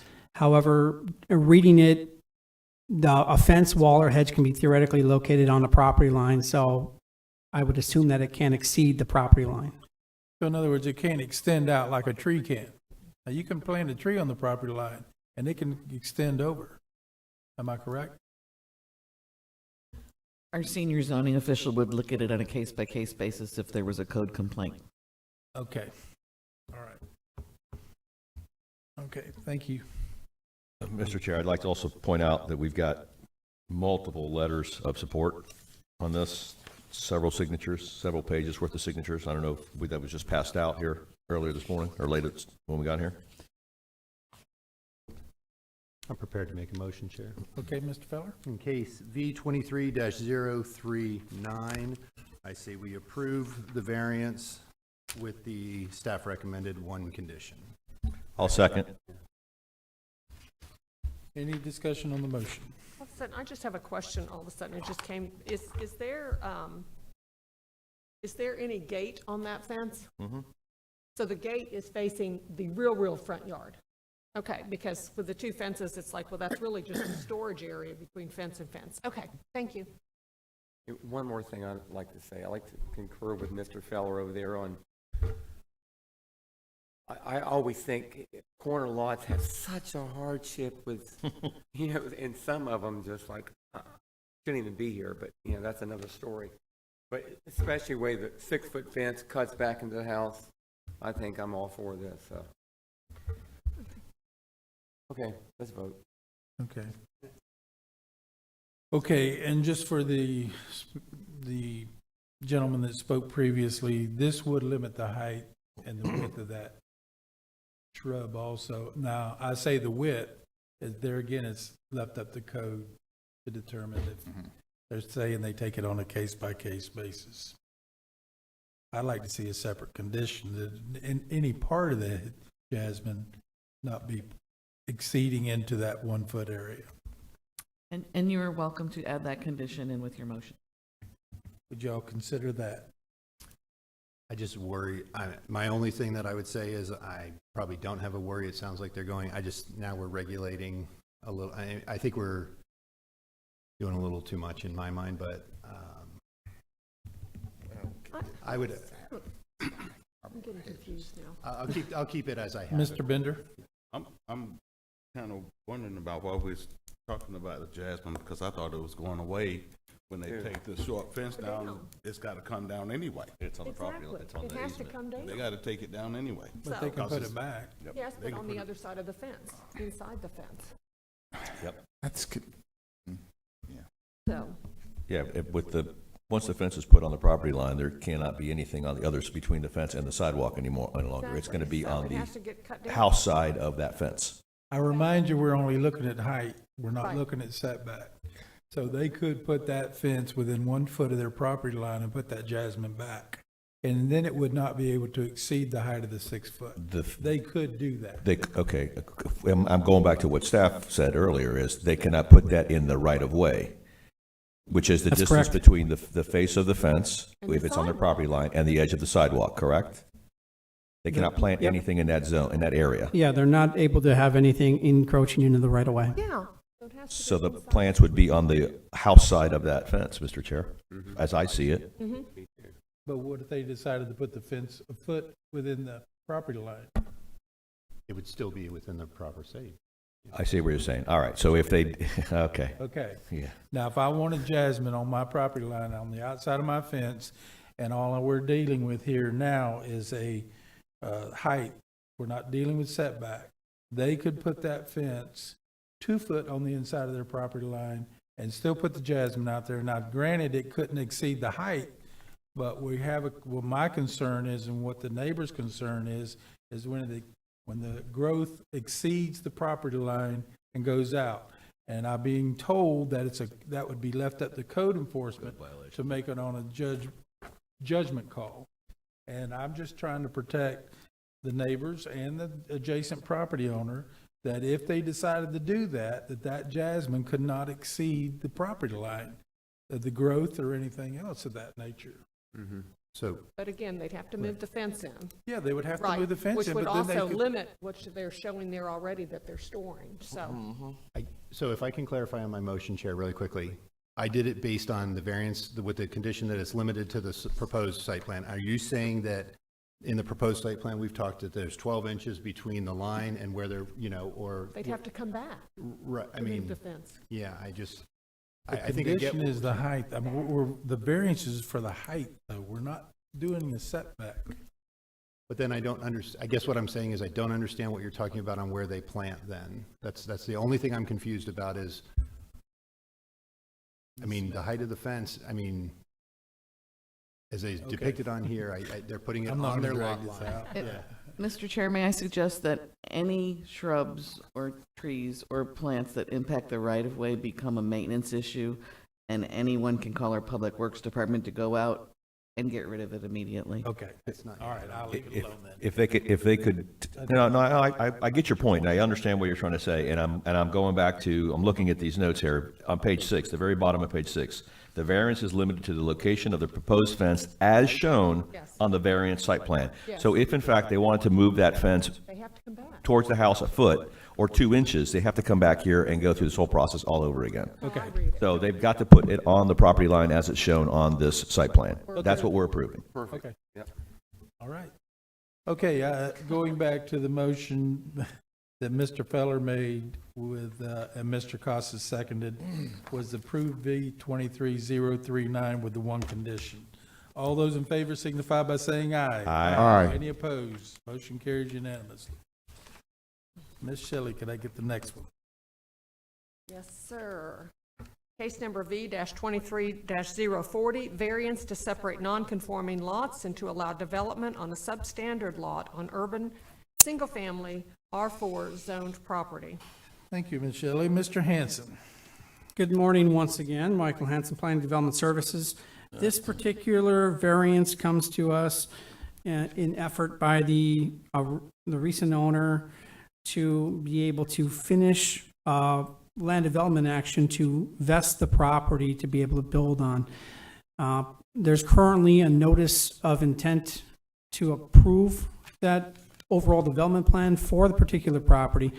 However, they made the requirement because it is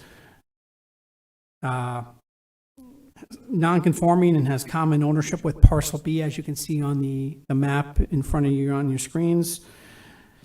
And it's substandard, so it's a flag-shaped parcel, and that particular flagpole of the parcel measures approximately 32.62 feet. Per our nonconformity ordinance, anything under 50 foot of lot width is considered substandard, so that's why variance 2 was added. The parcel has a bit of common history, or a common ownership history from parcel A and parcel B, in that the previous owner owned both. However, they ended up selling off the parcel B prior to it, and then ended up losing parcel A due to a mortgage issue, and now it's under unique ownership. So the recombination of the properties, since they're currently under different owners, cannot be recombined. Otherwise, for a unique feature about the portion of that substandard, as you can see on the variant site plan in front of you, the flagpole of the property is a right-of-way. On our maps, it's labeled Pepper Tree Lane, and that right-of-way provides legal access to a couple interior properties that are developed further east than the boundaries of parcel A. And staff made a recommendation based on our criteria that since the right-of-way for Pepper Tree Lane is providing legal access to a couple other properties eastward of parcel A, it seemed like a hardship for the applicant not to be able to use the same access to go to the rest of their property on parcel A. If you were to subtract the portion of Pepper Tree Lane as right-of-way, if it was a dedicated right-of-way, parcel A would be considered an interior lot, and it's zoned R4. The size of the property is multiple times larger than the minimum requirements for the R4 zoning classification. Parcel A is 1.05 acres. The R4 zoning classification requires a lot to be developed at a minimum of 7,500 square feet. In review of the criteria, staff made a recommendation for approval in both variants 1 and 2, noting that it met all 5 of the criteria necessary for granting said variance. Staff did review the density requirements for the particular property in noting that if the PLDRC were to grant the variances, the size of parcel A would be consistent with the urban low-intensity future land use density requirements per our comprehensive plan. The variance did receive one letter of support. I'm available for any questions the PLDRC may have. I do have a question. Thank you, Mr. Hanson. Yes, go ahead, Mr. Costa. On this particular picture, you really can't tell, but am I seeing this right? Are there two roads that basically run parallel to each other here? That's correct, sir. And the property owners of parcel A and parcel A has access to both, or only one? In other words, The property owner of parcel A, in theory, should have access to both because Hidden Woods Way does front on part of their property. However, since it's a private road, they'd have to take a look if they have legal access via their deed. so Hidden Woods Way is a private road? Both of them are, Hidden Woods Way and Pepper Tree Lane. And Pepper Tree Lane, but Pepper Tree Lane is, I would imagine by right, part of parcel A. That is correct. Okay, with an easement for everybody downstream. That is correct as well. Okay. All right, and the hash mark there, is that showing me that it's a paved road or a shell road? What is that? Hit Pepper Tree Lane, what is that?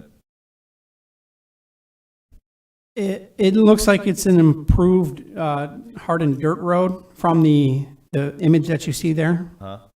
Versus the other one is just a straight dirt road? Versus Harmswood Way? I believe they are of similar construction. However, I'm not an engineer, sir. Okay, no, that's fine. I see now in this picture, I see there's a fence separating the two roadways.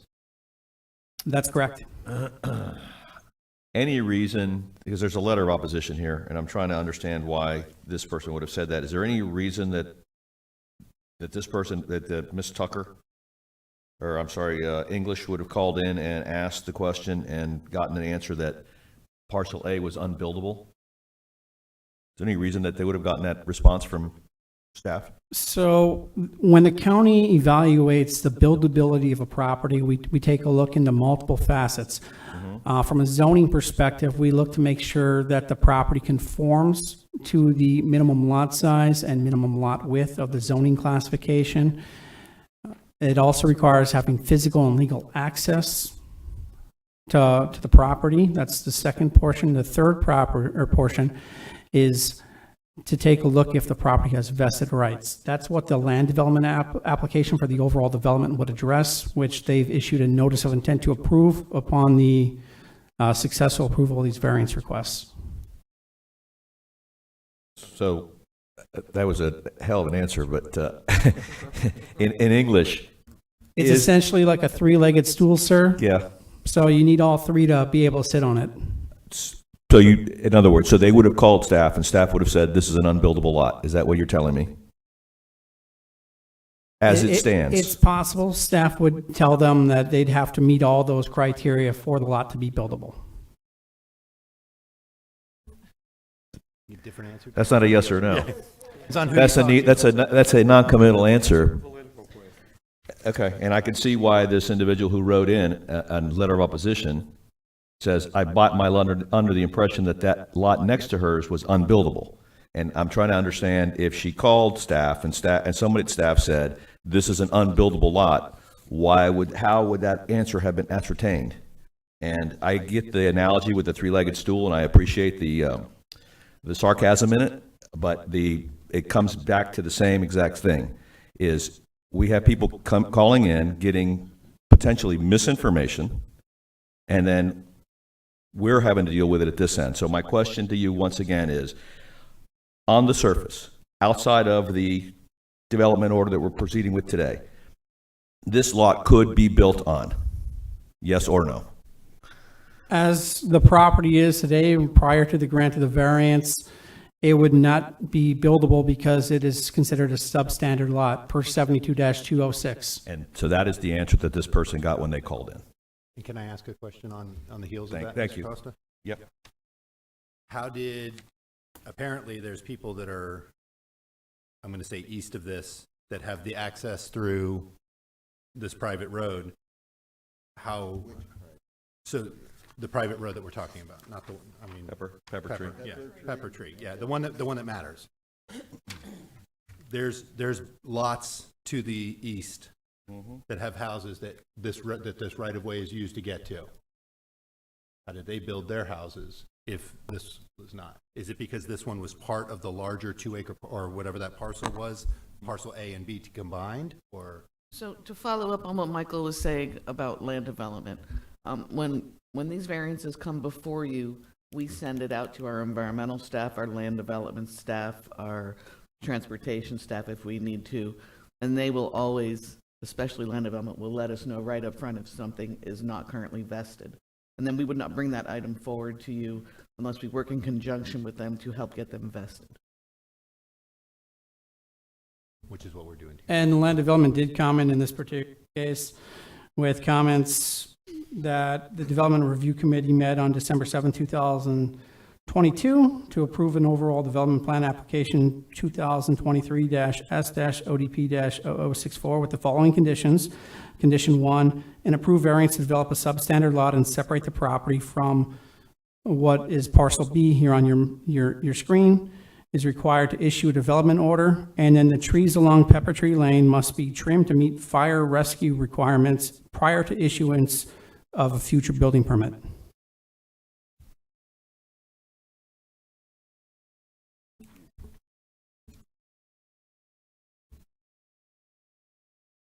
Okay, any other questions for staff? Not right now. Okay. Is the applicant present?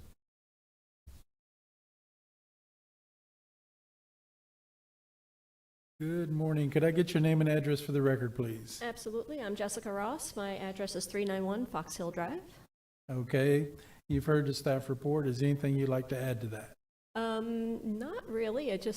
All the neighbors around there are absolutely fantastic. The folks that actually have a house at the end of Pepper Tree Lane, we've met them. They're fantastic. They're wonderful people. They had no opposition to us building there.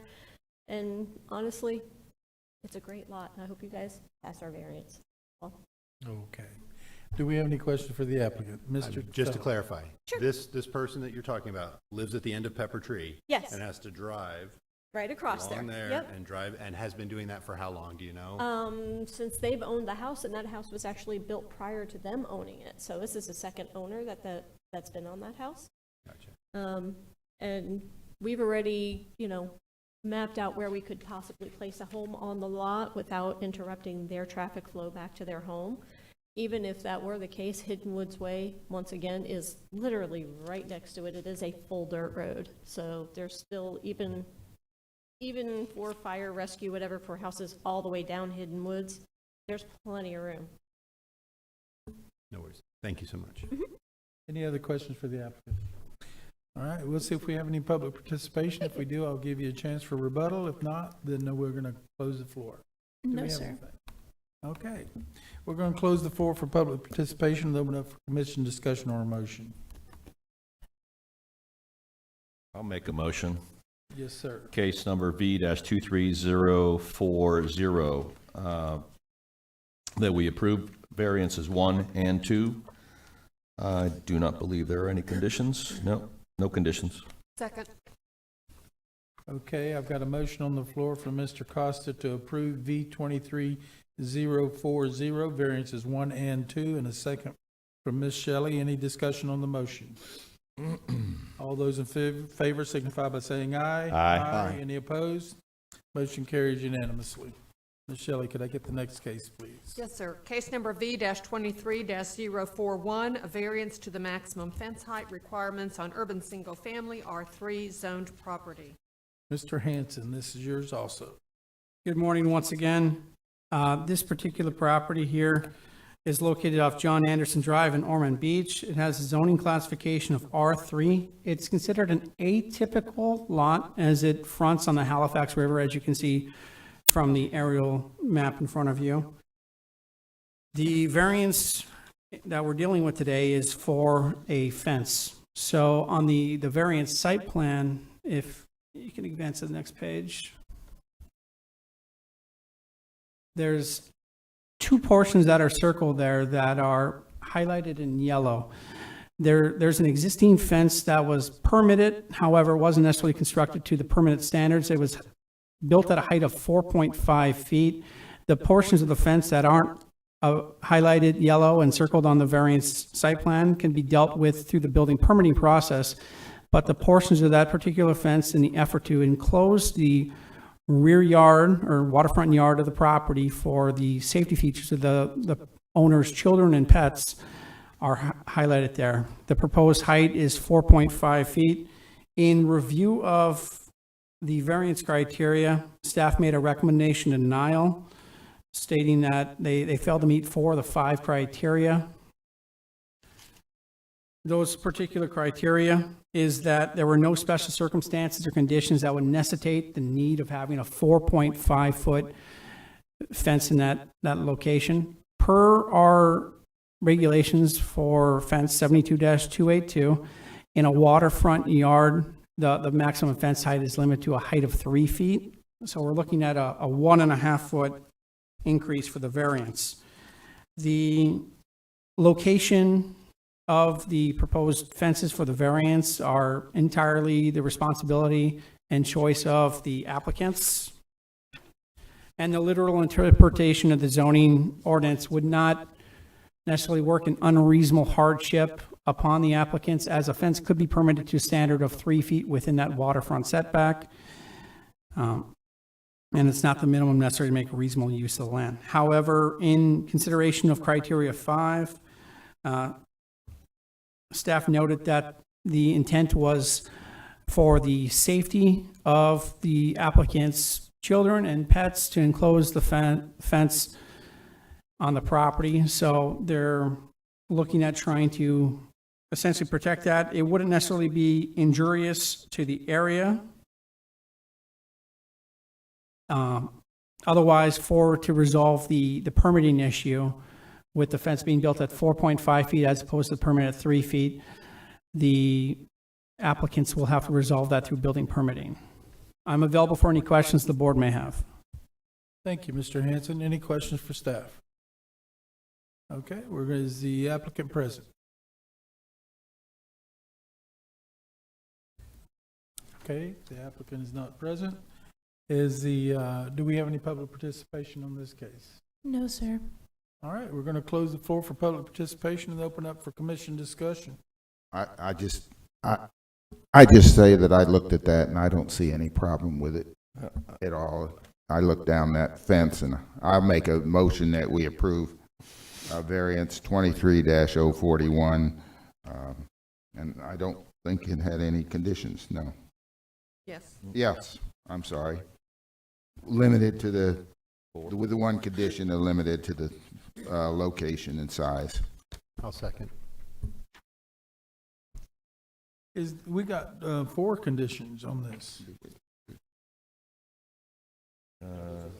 Those are the, Yeah, just one. it's just the one there. Oh, okay. Yeah. I'll second. Nobody's seconded it yet. It was second. Was it? Okay. Who seconded it? Mike. Oh, Mr. Feller? Okay. Okay. I just want to make a comment. Okay. On page 2 and 3 of 18, I was just wanting to hear from the property owners as to when they were given a permit to do a 3-foot fence, then they just decided they didn't like that idea and they put up a 4.5-foot fence anyway. I wanted to see what their response to that was, and then for them to disrespect this process and not show up here today, I'm not going to be able to support it. Okay, I've got a motion on the floor to approve variance 23-041 for Mr. Young and a second for Mr. Feller with the one condition from staff. Any other comments on the motion? The only thing I'd like to say about it, and the reason I'm seconding it, is because if you drive down John Anderson, this is one of the shortest fences there. I mean, even the neighbor has a 6-foot fence. I'm not trying to say he belittled the process, or I don't know why he's not here to answer to it, but this is well underneath what all of John Anderson has in my mind, so that's why I'm seconding it. So yeah, there are a lot of them in that area. Any other discussion? Ms. Shelley? I have a question, just a point of clarification for myself. So we're only approving what's increasing the part in yellow.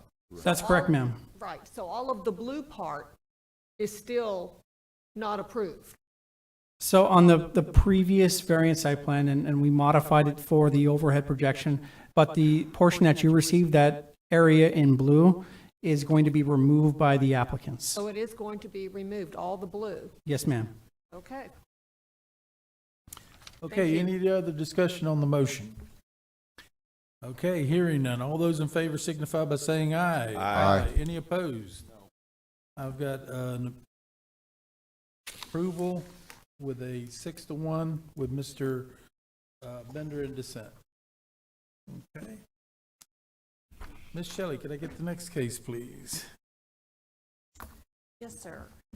Case number PUD 23-004, rezoning from prime agricultural A1 zoning classification to planned unit development, PUD.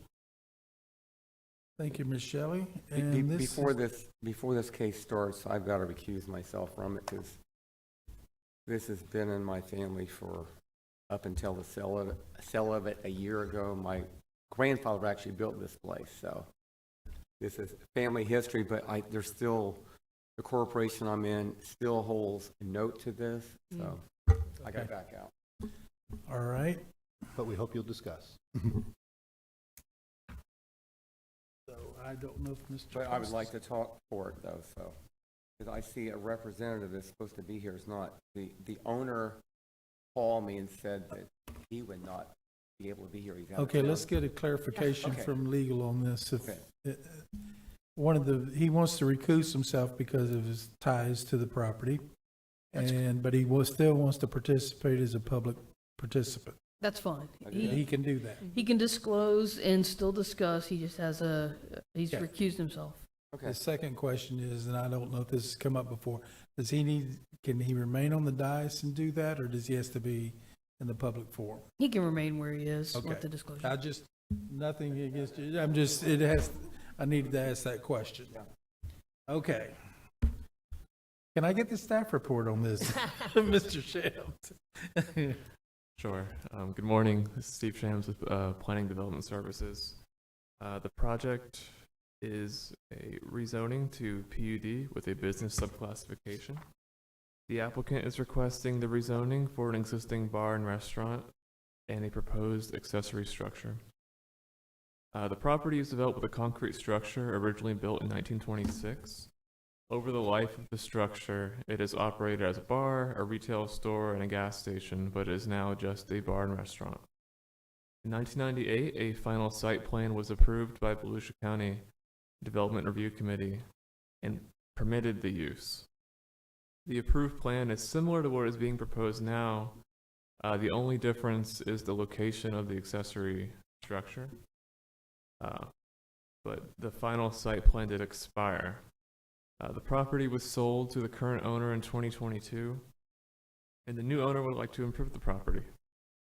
He cannot apply for permits because the bar and restaurant are non-conforming uses in the A1 zoning class. The PUD would legitimize the use of the bar and restaurant, permit the 40-foot by 40-foot pavilion, as you can see on the site plan. It would also permit any agricultural use of the A1 zoning classification. The applicant met all of the PUD requirements as required by county staff. And while this is not a typical use in a rural area, there are comprehensive plan policies that permit commercial uses in non-urban areas, and those are enclosed in the staff report. Overall, staff recommends forwarding to County Council with final action of approval, with one condition, that the approval is subject to the staff recommended order and resolution. And I'd like to add, the PLDRC received a updated development agreement this morning. We wanted to clarify the parking requirements. We did work with the applicant, and we wanted to just let that be consistent in the agreement. And I'm available for comments or questions. Any questions for staff? So that's what changed in this version from what we got before was the parking requirements. Yes, Thank sir. you. Okay, any other questions for staff? Okay, is the applicant present? Applicant's not present? Actually, if I can, Okay, we're gonna let you step Okay, in just a that's second. all right. The applicant's not present, so we're gonna open it up for public participation. And Mr. Sixman, well, I will recognize you, and if you'll fill out a form when you're done and give it to Ms. Tucker I will to my definitely- immediate left. I will definitely do that. Yeah, the applicant did call me yesterday. He's out of town on this, but his engineer, Michael, was supposed to be here representing him. So I don't know where he's at right now, but just to give some background on this property, like I said, my great-grandfather built this. Not my great-grandfather, my grandfather, Mike, which died the year I was born. He built this in 1926. And just the background of Sam Sula, it's, you know, it was a farming community, but this has always been used as a little, we always sold beer, wine, you know, no liquor, but beer, wine. We always had little grocery store, you know, with bread, stuff like that, because people could stop by and pick up, but it's always been like a little bar pub, you know, tables in there. And then my grandmother, of course I said my grandfather passed away the year I was born, but my grandmother ran it up till she passed away in, I don't know, like 1985 or whenever she passed. And then my mom ran it because she was born and raised in that same building. So then she added food, because we're known for the famous chili dogs and the chili and whatnot around there. So it became just the beer, the wine, and they serve food. It's a little restaurant. And then my mom passed away 10 years ago. So, of course, my brother and sister and I put it in the LLC.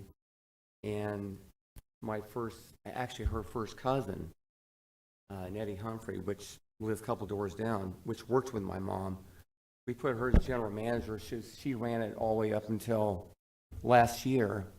And my brother and sister and I just, you know, we've got our own work to do, so we just really didn't want to, you know, continue the family heritage with it, even though we hated to see it go. We wanted to keep it till the 2026 to try to keep it 100 years in the family, but that just didn't work out. So we did sell it to Charlie Lawson last year, and he's done an incredible job.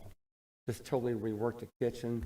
He's put probably $100,000 into that building. So I just couldn't be more enthused from what he's done. So I'm glad to see my family heritage is going farther with positive things happening to it. So, and something I would say also, when I was a kid, there was actually 4 bars within probably a mile and a half from there. On 44, closer to 415, the other side, there was a Johnny Mary's. It was a little bar and a little restaurant, but they both died off, so that went out of business. There was another bar at the corner of Sam Sula Drive and Pioneer Trail. It burned down. So the only 2 remaining was the Potniks, which is Lusner's, the Cabbage Patch, which is also my cousin. Okay. Your time is up. Oh, I'm sorry, my time's up. Thank you. Yeah. Do we have any other public participation for this case? No, sir. All right.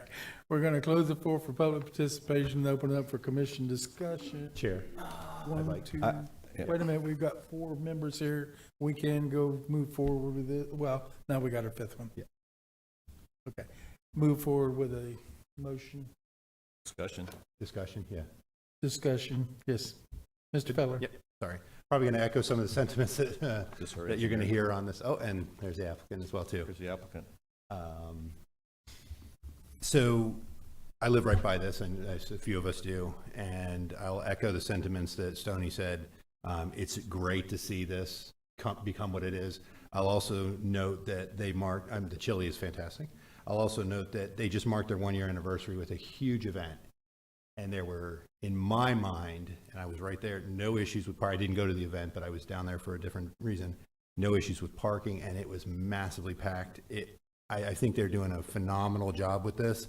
I've looked through it. I'm excited to see. I do think that there might be some things that they'll address when it comes to, but I'm the future plans. But as far as the rezoning and doing this PUD, I think it's fantastic. I think we do need more commercial uses on agricultural property for some things. I mean, we have to drive a long way to get a bowl of chili or do something out in our area. So I am 100% in favor of this. And now that they're here, I'd also like to say just a phenomenal job of what you've done so far. Mr. Costa. I believe the applicant has just arrived. I'd like to hear from them if the chair pleases. If you want to hear from them, we can. Yes, Or I'll please. I would be the fine floor with that. back up. Good morning, sir. Can I get your name and address for the record? Good morning, I'm Michael Wachuniak with Engineer Permits, Inc. You guys are really moving fast this morning. So I'm here representing Mr. Lawson, and I appreciate everything, kind words you just said about Sorry Charlie's. And I have to agree, it's an amazing place. My kids actually went to Samsula Elementary, so I've driven by it like forever, and he's done a wonderful job inside, and it's clean, it's nice, and he's got a lot of good future plans to kind of keep improving the property, and I'm here if you have any questions.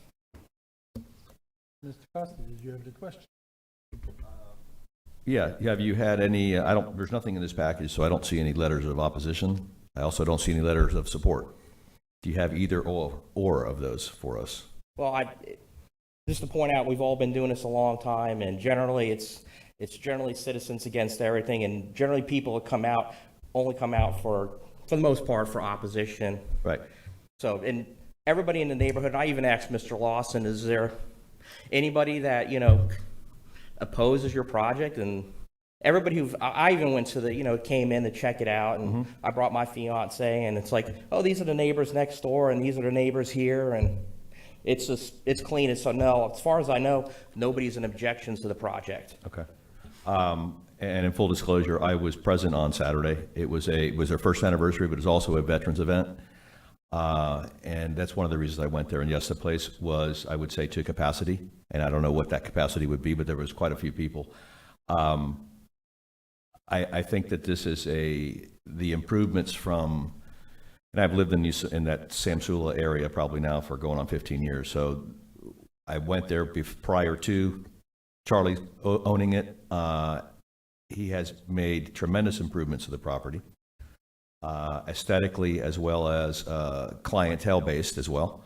And I think that it's a positive for the Samsula community. And unless there's a wave of opposition, which I have not heard of yet, and people have known this has been coming for weeks or for months now, I think that this is the best way of going and legitimizing the site with the PUD, is my comment.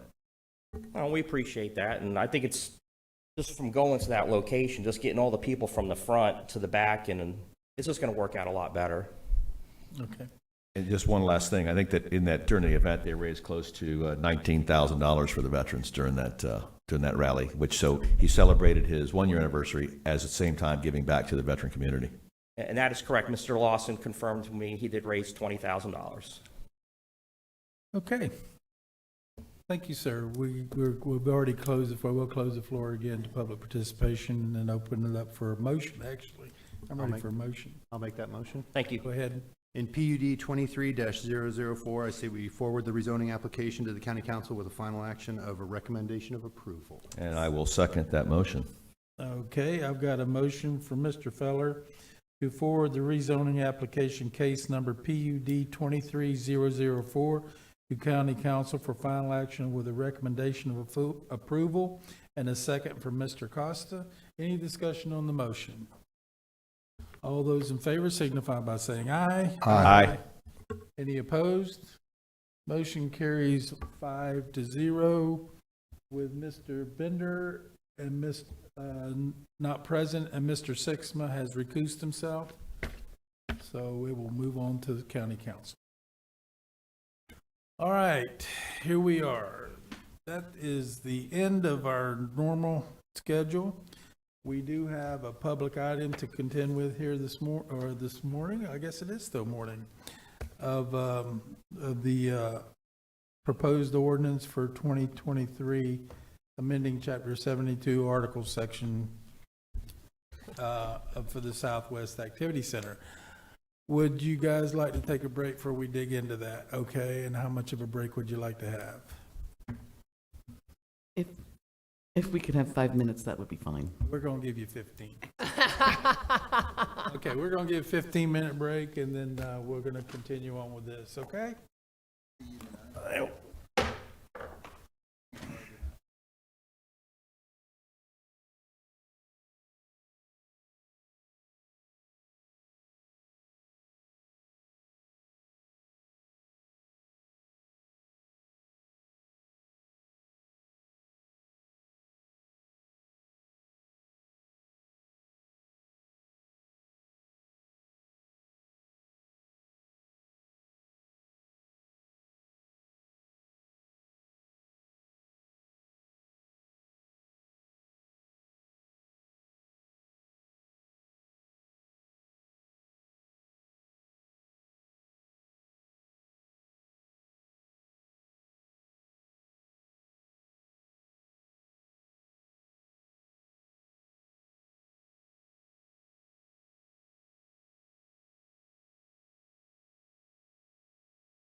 into session. The PLDRC meeting is now called back into session. And Ms. Shelley, can I get the case read into the record? Yes, you can. Case number 022-135, ordinance 2023-116, Southwest Activity Center permitted uses. Thank you, Ms. Shelley. Ms. Smith, this is yours. Thank you, Mr. Chair. The area that we're talking about is up on your screen. It's located just west of I-4. This is called the Southwest Activity Center. And the area that you see in yellow is the entire SWAC that is included in unincorporated Volusia County. So we wanted to just give you a history on the SWAC.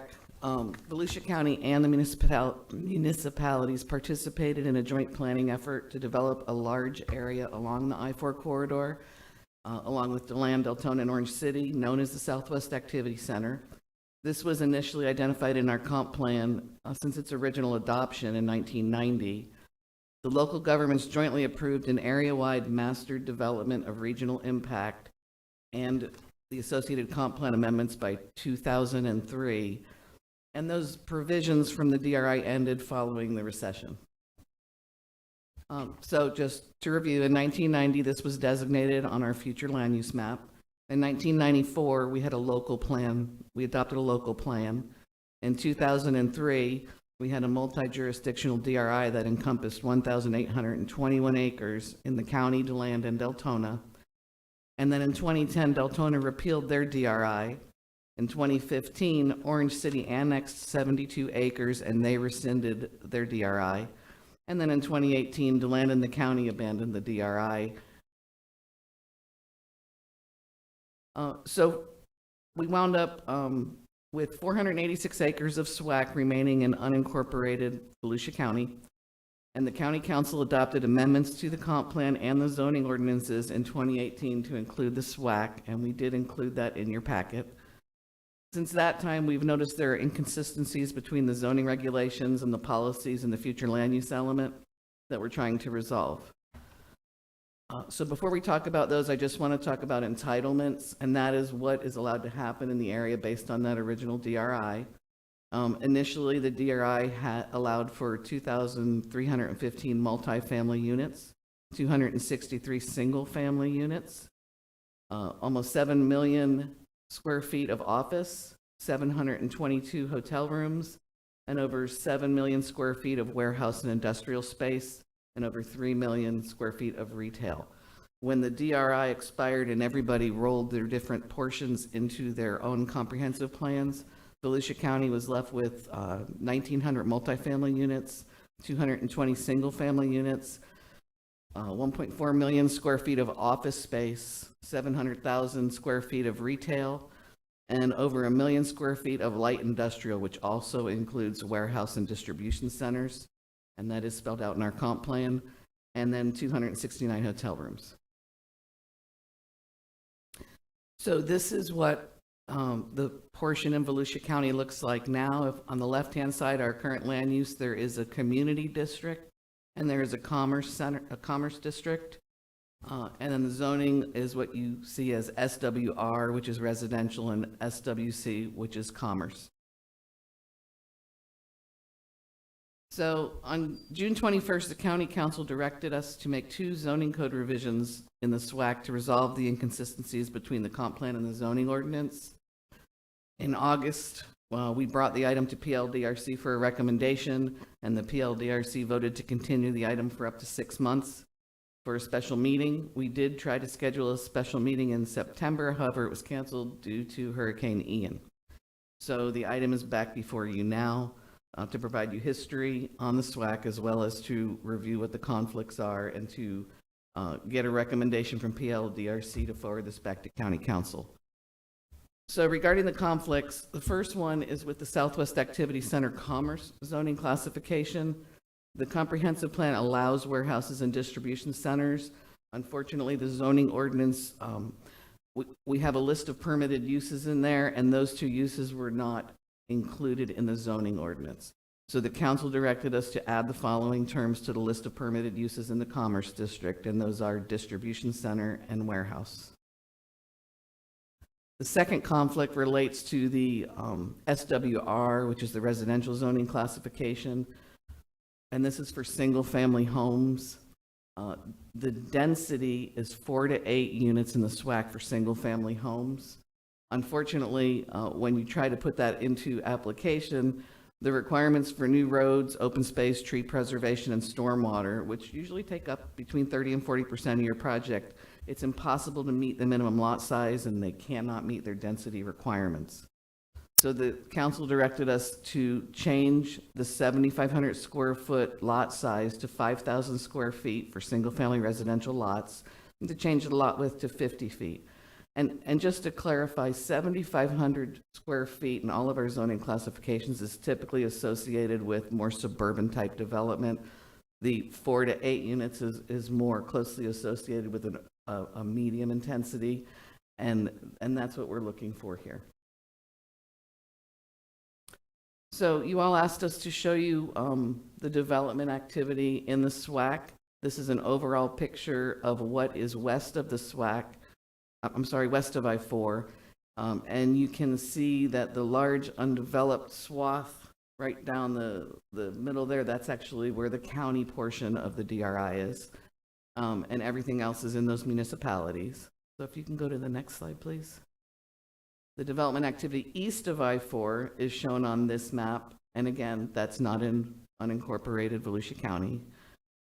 You can go to the next slide. So here's just a summary of what's gone on. There were 3 different things approved in the city of DeLand. You can see it's a mix of residential, industrial, and multifamily. Those were approved between 2021 and 2022. In Orange City, they approved a warehouse, and they approved some multifamily units, hotels, fast foods with drive-throughs, and some retail and general office. And those, again, were approved between 2021 and 2022. City of Deltona has 4 different projects. They have an 800,000 square foot commercial retail complex that was approved back in 2010. Halifax Crossings includes a hospital, a medical office, restaurant, and office that was approved in 2014. Then the Amazon facility was approved in 2021. And then finally we have Portland Industrial, which is 2 million square feet of industrial warehouse and industrial park, and 15,000 square feet of retail, and that was approved in 2022. So in Volusia County, we have 1 project that was approved in 2018. It includes 274 multifamily units called Integra Dunes. We have had someone come in the planning stage from Pulte Homes to talk about a potential residential development, which is where it came to our attention that they cannot meet their density requirements that the comprehensive plan allows. This parcel, if you look on the map to the right, it's where the 1 and the 2 are in the red area, and that red outline is, again, unincorporated Volusia. Just one more thing to mention. We talk about zoning, we talk about the comprehensive plan. The comprehensive plan always takes precedence over zoning regulations. So what is currently allowed in the comprehensive plan is already approved by the council. So before you today are 2 items. In the SWC, which is that commerce area, we are requesting to add the words distribution center and warehouse to the list of permitted uses to be consistent with what the comprehensive plan already allows. And we're looking to, in order to meet the density requirements in the comp plan, change the lot size to 5,000 square feet for single-family residential lots and change the lot width to 50 feet. So those are the 2 items before you, but you all did have an interest in knowing about some of the developments that are out there now, and we do have several people in the audience who can speak to some of those projects if that's your pleasure. Thank you, Ms. Smith. Any questions for staff? Mr. Costa. Can you go back to the earlier slide that showed the DRI versus the entitlements, please?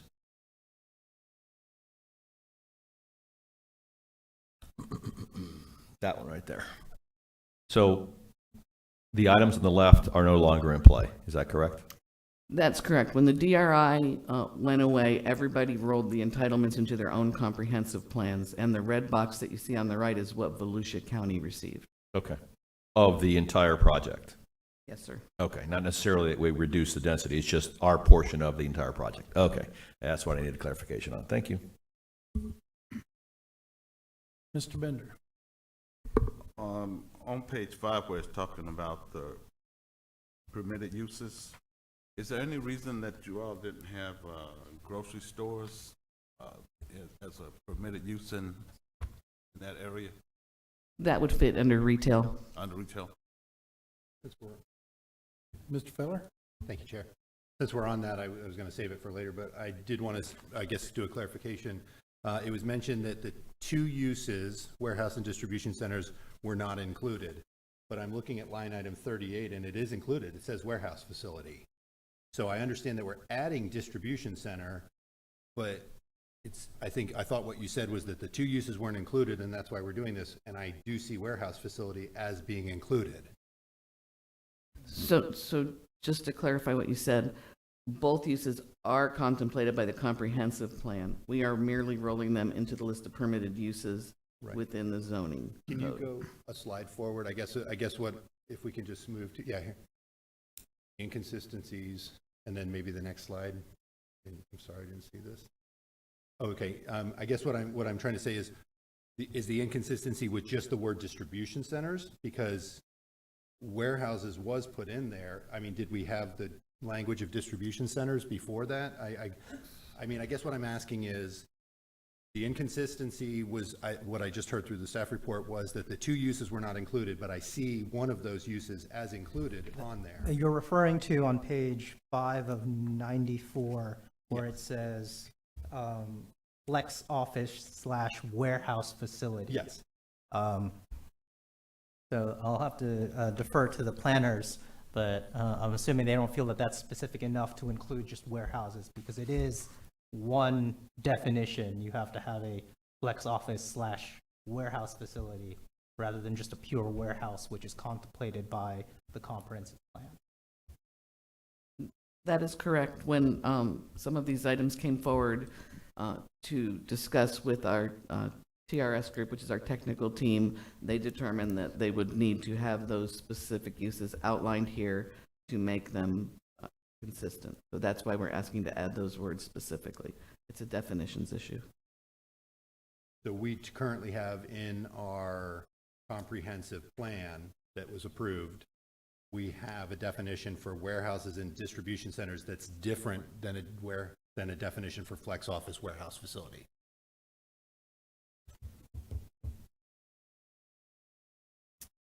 We're checking the definitions right now. I'm sorry, I did pull out the comprehensive plan, but I got lost on page. And while we're on that, if you will go back to your current future land use in your comprehensive plan.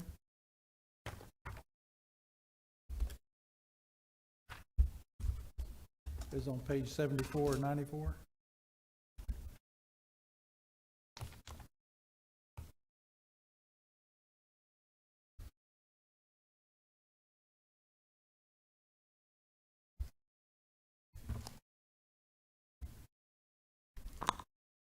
Yes, sir, that is the old map. This is, you're looking at the 2018 agenda item where this was changed. If Kristen, could you please go back on the slide to show the future land use as it is now approved? And that would be on the left-hand side of your page. That's what it looks like now. And it was changed from the page that you referenced. When that change was made back? 2018. I thought in 2018 we just memorialized the Southwest Activity Center. Well, no, the Southwest Activity Center has been around since 1990. It's Right, been but memorialized. It was in the DRI. Right. The 2018 changes brought the changes to our comp plan and our zoning code from the master DRI. Right. And that the was, master DRI was the site for this future land use on 74. correct. And if you go to the page before that, that's what it is now. That is what replaced what's on the next page. Okay. But I guess my question was, and where I'm getting to with this is, in the original current future land use, you had a West Center District. What is the difference between the West Center District and the Commerce District?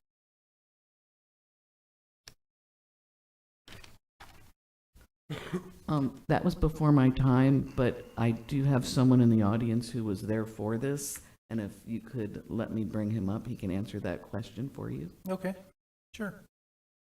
Mr. Watts?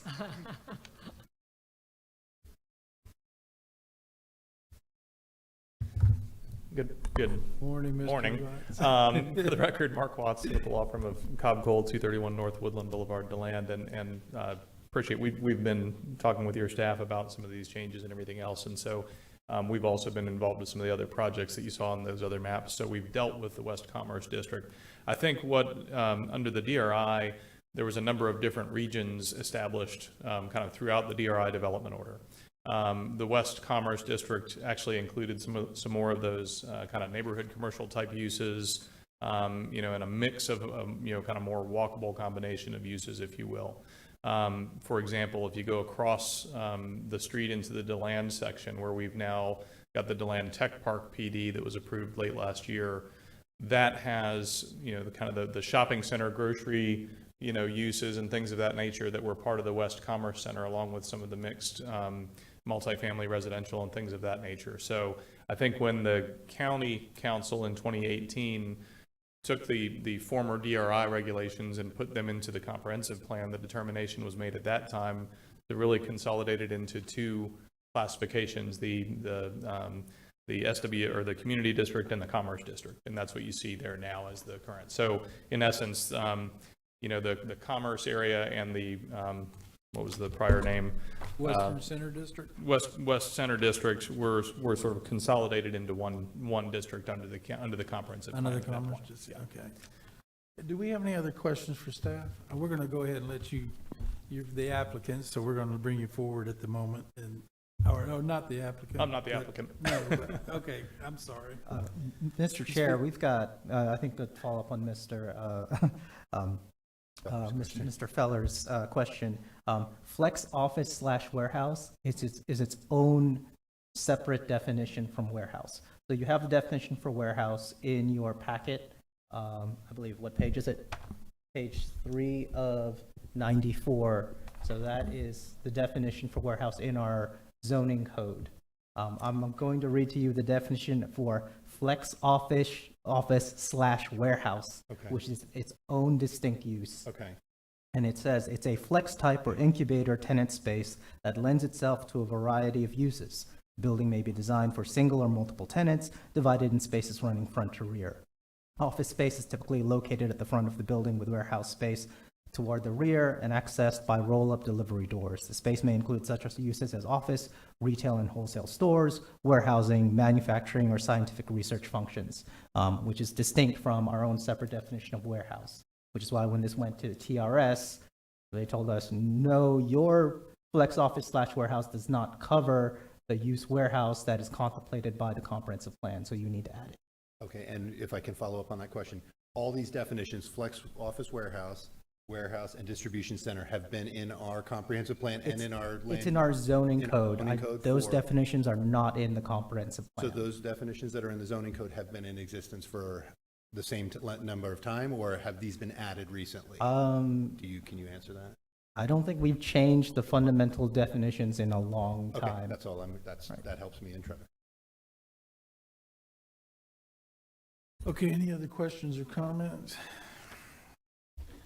Okay, one of the things that I brought up the last meeting we had on this, and it was the concern of the amount of single-family resident being in the area that was out of the original DRI. And that has been brought about by the city of DeLand. And what I'm trying to get to is, how do we protect the adjoining property owners to where, if this does get developed, we don't get some of the and it's going to be developed, and if it goes forward as this states, as high density, because that's where we're trying to get to, 4 to 8 units per acre. The zoning currently is 4 units per acre, and they can't meet that with the density requirements of the Southwest Activity Center. Is that correct? Sorry, repeat the question. Is it? They can't get to the ordinance. They can't meet the ordinance requirements because the zoning will not allow them to do so. Yes, the current minimum lot size of the SWR is set such that it's basically a practical impossibility to meet the minimum requirements of the comprehensive plan under that zoning. Okay.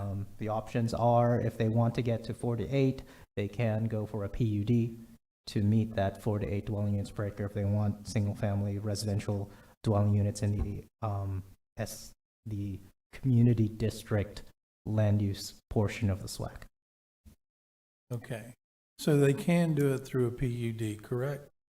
Yes, because the comprehensive plan lists your, I think we've gone over this before, it's basically like the Constitution for Growth. It sets up what are the potential and possible uses, and you cannot violate that. Most of your comprehensive plans have various zoning provisions that are consistent with it. Here, if you can see under, both commerce and community districts, PUDs are allowed. So if a person wanted to develop a distribution center or a warehouse, they can go through PUDs. Okay. And there's nothing in the Southwest Activity Center that kind of distributes, whether it's commercial development or the warehouses with the, when I say commercial development, I mean like something that gives like grocery stores, retail, rather than just strictly warehouses and distribution centers. Those are general categories: retail, office, industrial, that generally fit within, those are the certain types of uses. And then you have to drill down, because that just talks about entitlements. So you have to drill down on the zoning of what specific types of those general categories are allowed in those zoning districts. Correct. So I'm not sure if that answers your question, but Well, I think those are very when broad you general add categories. the warehouses and distribution centers, it gives them a bigger choice of whether what they want to go in there, rather than just limiting it to a specific area, so to speak. In other words, if you put in the single-family residence and you create high density, and then you use up your commerce district for warehouses and distribution centers, what's to facilitate that high density growth of the single-family residence? As far as being able to go to a local grocery store, being able to go to a local gas station, so on and so forth, to where they don't have to travel a long distance in order to get to the necessities that they need. That was part of the planning function. The planning function is, this is your kind of typical commercial nodes surrounded by residential nodes. So the concept and why, there's already a bundle of entitlements associated with this area, and there's actually, I think, traffic mitigation associated with these entitlements, took that into account when in 2018 they collapsed the DRI into this area. So the concept was, this is, this commerce district functions as your commercial hub, and then surrounding it is your residential hub. And it's looking at things on a greater scale than just, retail and things like that. Generally, the commercial follows and is responsive to the residential density that's surrounding it. So that's the way that, as a planning effort, this area was set up. Other than, that is the list of uses that was contemplated under the comprehensive plan. And then, when you try to implement that, that's when you drill down on, and you just go with the underlying zoning, or do you have to create something, special with a PUD?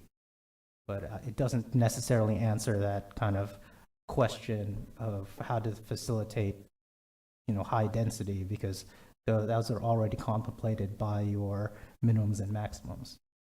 Well, some of the concerns that I've heard, and I've spoken with people around the surrounding area, was the fact that, you know, if they come in with just strictly warehouses and distribution centers in your commerce district, and then you put in a high-density residential district on the perimeter there, you know, what's to facilitate them to keep them in the area so they don't have to do the traveling, don't have to go, access the roadways.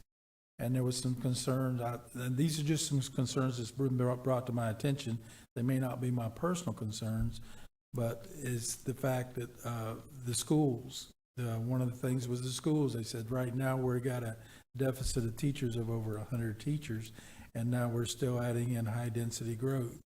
And all that needed to be taken into place. And I know, speaking to you previously, we can't take that into consideration on these developments.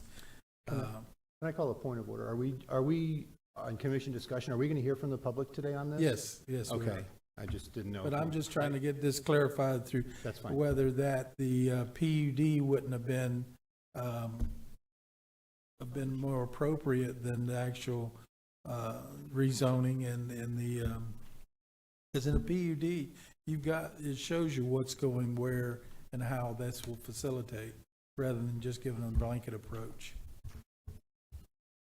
And I just, from a planning and a staff point of view, I just was wondering why it wasn't initiated that way.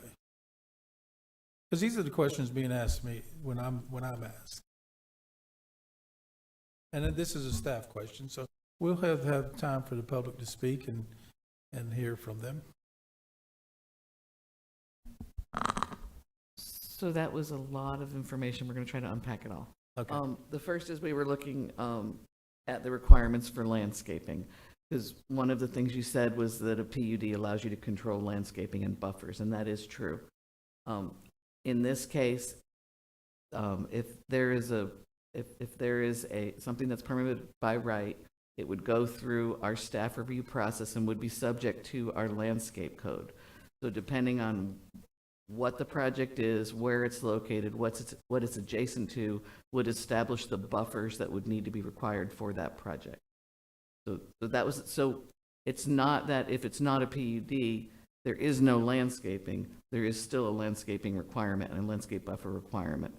I think the second part of your question was, why not just do PUD and nothing else? Pretty much, yes. I mean, we could add the distribution center and warehouses into that zoning if that's what you want. But what I'm concerned about is what is it going to look like when it's all said and done? And that's some of the concerns that I've heard from the neighboring community, and I'm sure there's some people that are going to speak here today on that, is that, you know, their concern is obviously how it's going to affect their properties and their livelihood and their lifestyle. So the list of permitted uses is long. We're adding to, we're not taking any away. And part of that is market driven. We don't dictate what development can come in. Developers have the right to come in and make application based on what works for them. So we could see warehouses, we could see mini warehouses, we could see shopping centers. That's dictated by the market, Right. not by us. Right. And I don't want to take the property rights away from the property owner either, but we got to have some kind of coexistence here, and I would like to try to figure out what's the best solution for that, you know? So, okay, I'm going to get off. Anybody else? Anybody else like to have questions for staff? Okay, I'm going to go into the public participation side of it now, and I'll start out with Mr. Fowler.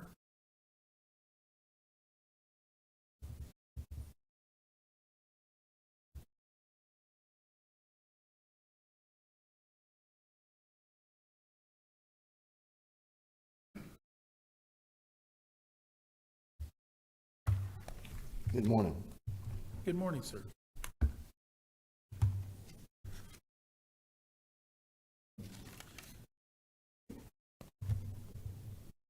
Can I get your name and address for the record? My name is Thomas Fowler. I live at 1506 East Wisconsin Avenue, Orange City, Florida, 32763. All right, sir, there was a comment you'd like to make on this? Yes, sir. We're here basically because of ordinance 2018-03 that was approved in 2018. And that is the original change of the DRI or the elimination of the DRI and becoming just the SWAC. I provided a copy of that for you all, and I will tell you that's something you really should look through, because the changes from the DRI to what we have now is just a developer's Christmas present. And there's multiple things in there that have a lot of concerns that I'm hoping you all will consider. First thing, on page 17, line 2 of that ordinance, we went from 1.2 homes per acre to 7,500 square feet per home. So there's already a dramatic change from where it was to where they took us. Now they're saying it's unbuildable at that point. So from my standpoint right now, the SWR is just not buildable. We're at 0 homes per acre. So I think that's where our perspective should start. And we should be looking more towards what's conducive with the area around there. There is page 5, line 16 of the ordinance lays out that the purpose of the single-family housing is for transitional development. And that is to slowly, considering the homes and properties around it, how you can take homes that are required to have 240,000 square feet per house and butt up 5,000 square feet per house and call that transitional. That's against what the actual ordinance says. All right? On my road, in front of my house, 15 feet off of my front fence line, I'm going to have 6.6 homes. There's only 4 homes on my road. We're going to have 26 homes down my road. All of the runoff from those roofs and everything are going to go down my road. There's no way they can control that. That's going to run down my road, tear my road up, go into the wetlands at the end of my road, which, according to the state, is we can't even drive a fence post in there. It's so sensitive. And there's no way to stop that. There's just no way.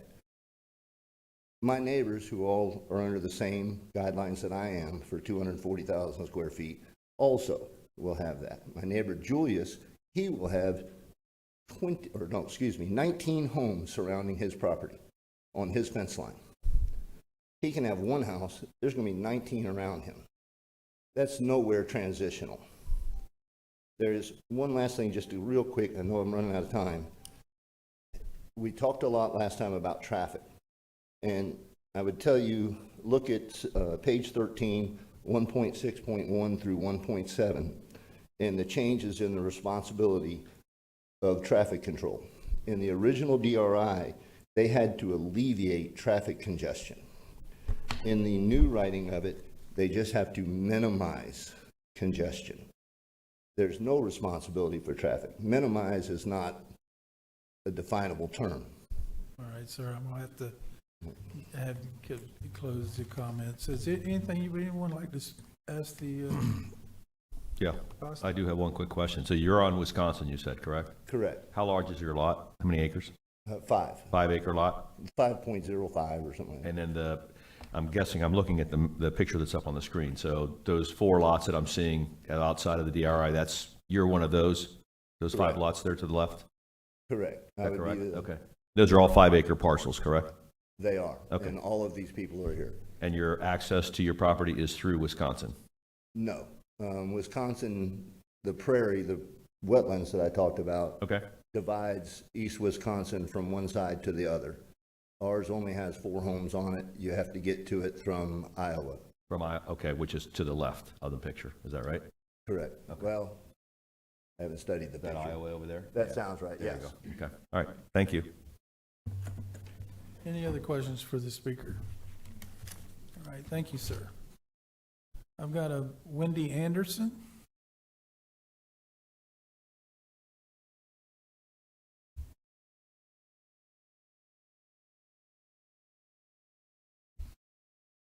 Good morning, ma'am. Could I get your name and address for the record? Good morning. My name is Wendy Anderson. I live at 505 East Victoria Trails Boulevard. I'm speaking to you today as a member of the Victoria Park Homeowners Association Board of Directors. I understand the procedural task you're being asked to do here, and perhaps it's necessary, but I am actually appealing to you as a commission. I will do the same thing to the county council when it goes to them, and I'm also appealing to the Ford family. We are really not keen on the idea of there being warehouses and distribution centers north of 472. I understand this is a plan for both the north side and the south side of 472. But I'm kind of diverting from my written comments here because as I've kind of listened to the discussion the last few moments, I'm learning something new that wasn't clear in the conversation about this last fall. But I agree with you, Mr. Mills, that what we really need on the north side of 472 is more retail and office space and commercial properties that actually serve the communities, the Victoria Park community, as well as the communities that have been added up and down the MLK corridor over the last few years and are still coming in. We're grateful to the Ford family and the Stewart families as well for selling their property over the last several years, over 2,000 acres to make Victoria Park, for selling more recently the right-of-way that will be the Blue Lake extension from the internal section of Blue Lake in Victoria Hills down to 472. That has been a much needed egress for the safety of our community. We began to feel very concerned that there might be additional truck traffic, quite excessive truck traffic, really, that might egress out of the Commerce District of the SWAC onto that new Blue Lake extension. And we're concerned that there will be a mixing of residential traffic and truck traffic there. And so, with apologies to my neighbors on the other side of 472 in Orange City, we would prefer to see, warehouses and distribution centers, if they have to go in at all. We would rather see them south of 472 and keep the retail and office north of 472. And so, is it even necessary to modify the comp plan? I don't know. I mean, I think probably the entire SWAC, if you include east of MLK and if you go all the way east of I-4, maybe we have enough warehouses and distribution centers in this area already.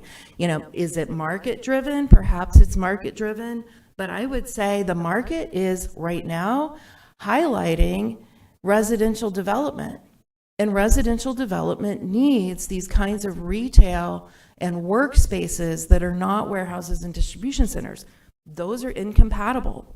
So as a representative of the adjacent homeowners association neighborhood, we would rather see north of 472 being something that's more useful for us directly, and I appeal to the landowners in that regard as well. Thank you. All right. Is any questions for the speaker? I just have one Mr. comment. Bender? I was just amazed to hear that you all are excited about the Blue Lake extension being opened up to run from Absolutely. So camp all the way through that development. Well, so it's not. The extension, it will not continue to Orange Camp. The extension is only from a segment of Blue Lake that is interior to Victoria Hills down to the south to 472. Right now, our residents that live on the newer section of Victoria Hills, the very far southwest section, some of those houses were just completed earlier this year, just sold last week. Those residents have to drive almost 4 miles to get from the end of their road out to Orange Camp. And for those residents who are needing to progress south, they are very excited about being able to leave the neighborhood from that Blue Lake extension to 472. Right now, they're breaking the law and cutting through an industrial road through the T.G. Lee Dairy Complex, and which is not safe either. So again, not wanting to mix, truck traffic and residential traffic. Mr. Costa. Just so I have a point of reference, you said you live in Victoria Park? I live in Victoria Trails, yes. How big is your lot? My lot is 50 feet wide. I'm 50 not wide? and I'm not taking issue with the lot size. No, I'm just trying to get a perspective. Mhm. So you're in a 50-foot wide lot in Yes. Victoria? Okay. All right, thank you. Okay. Any other questions? Okay, thank you. Thank you. All right. I don't know which one of these would want to go first, but we'll try Mr. Ford.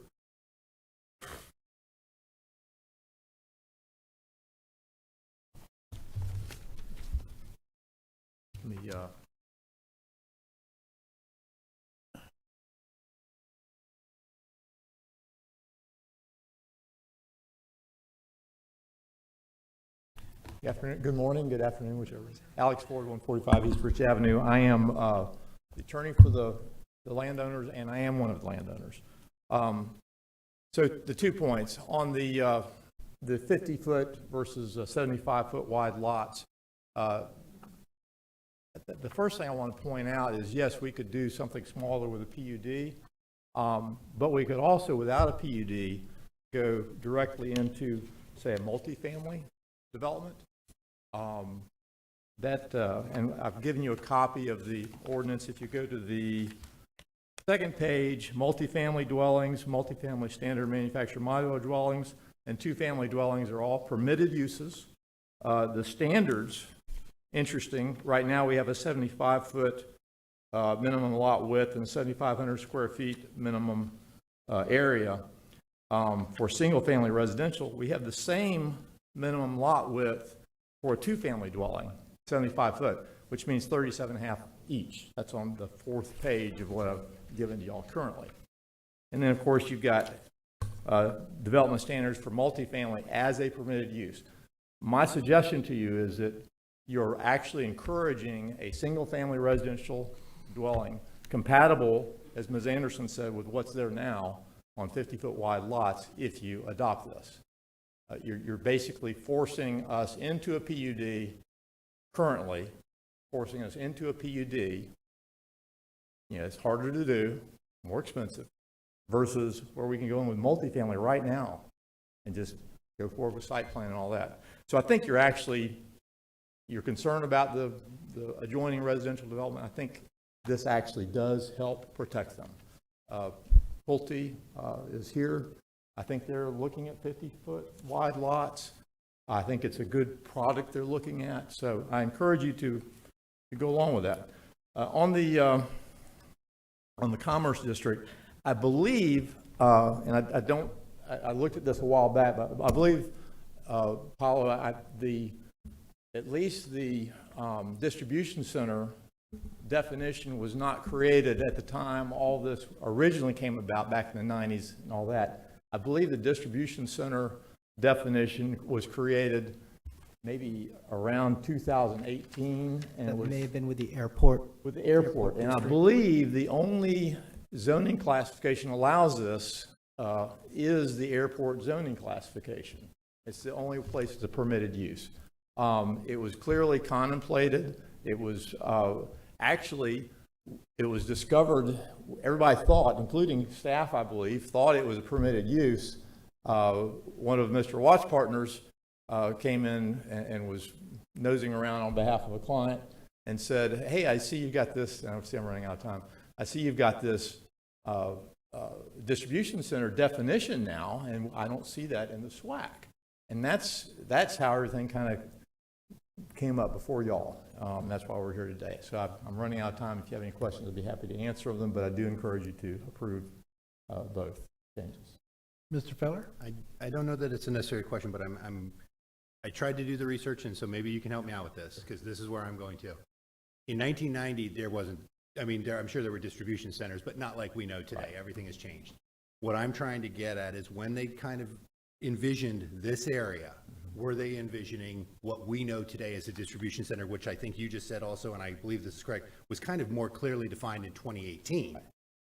And now it's before us to go back and amend it backwards with today's definition. So if I use today's definition of a computer in 1990, right, it would be completely different. And it would be almost insane for me to say a computer today is what a computer was in 1990. it's almost just as insane for me to say a distribution center today is what it was when they anticipated it in 1990. That's my argument, and I think I wanted to get clarification on it. 2018 is about where I saw the distribution center wording coming about as well, too, and it's very pertinent. Right. Thank you. And in 2018 also is when you had the change to the comp plan addressing the loss or abandonment of the DRI. And that term was our current knowledge of it at that point when it was adopted. I think it was just an oversight that it was not specifically included. So any other questions? Not a question, but I'll speak to that. Questions for Mr. Ford? In the area where the residents are, where they are, mandated with these 5-acre tracts that they had to have in order to be able to build, and in the area where you all are going to one day develop, what about natural buffers of some size that could be controlled maybe by the homeowner associations to make sure that it can never be developed by whoever purchased those properties and stuff? What's your feel on those? The problem is, I think what we're talking about is a limited question here, and I think that's really a question maybe that Mr. Osorio could address, whether it's. That's correct. So the question, as you know, it's as the consideration of those two elements is adding those uses. Ms. Smith kind of read out the buffer criteria. It is, dynamic in terms of what are you trying to develop and what are you adjacent to. So our code handles those buffer provisions for incompatible uses. But that's not really the question before this commission. It's should we add these two uses to the list of permitted uses in the SWC and SWR zoning districts? The other is increase the densities from 4 per acre. Well, the density is already set, so it's really how, what is the form of single-family residential development that you're going to take?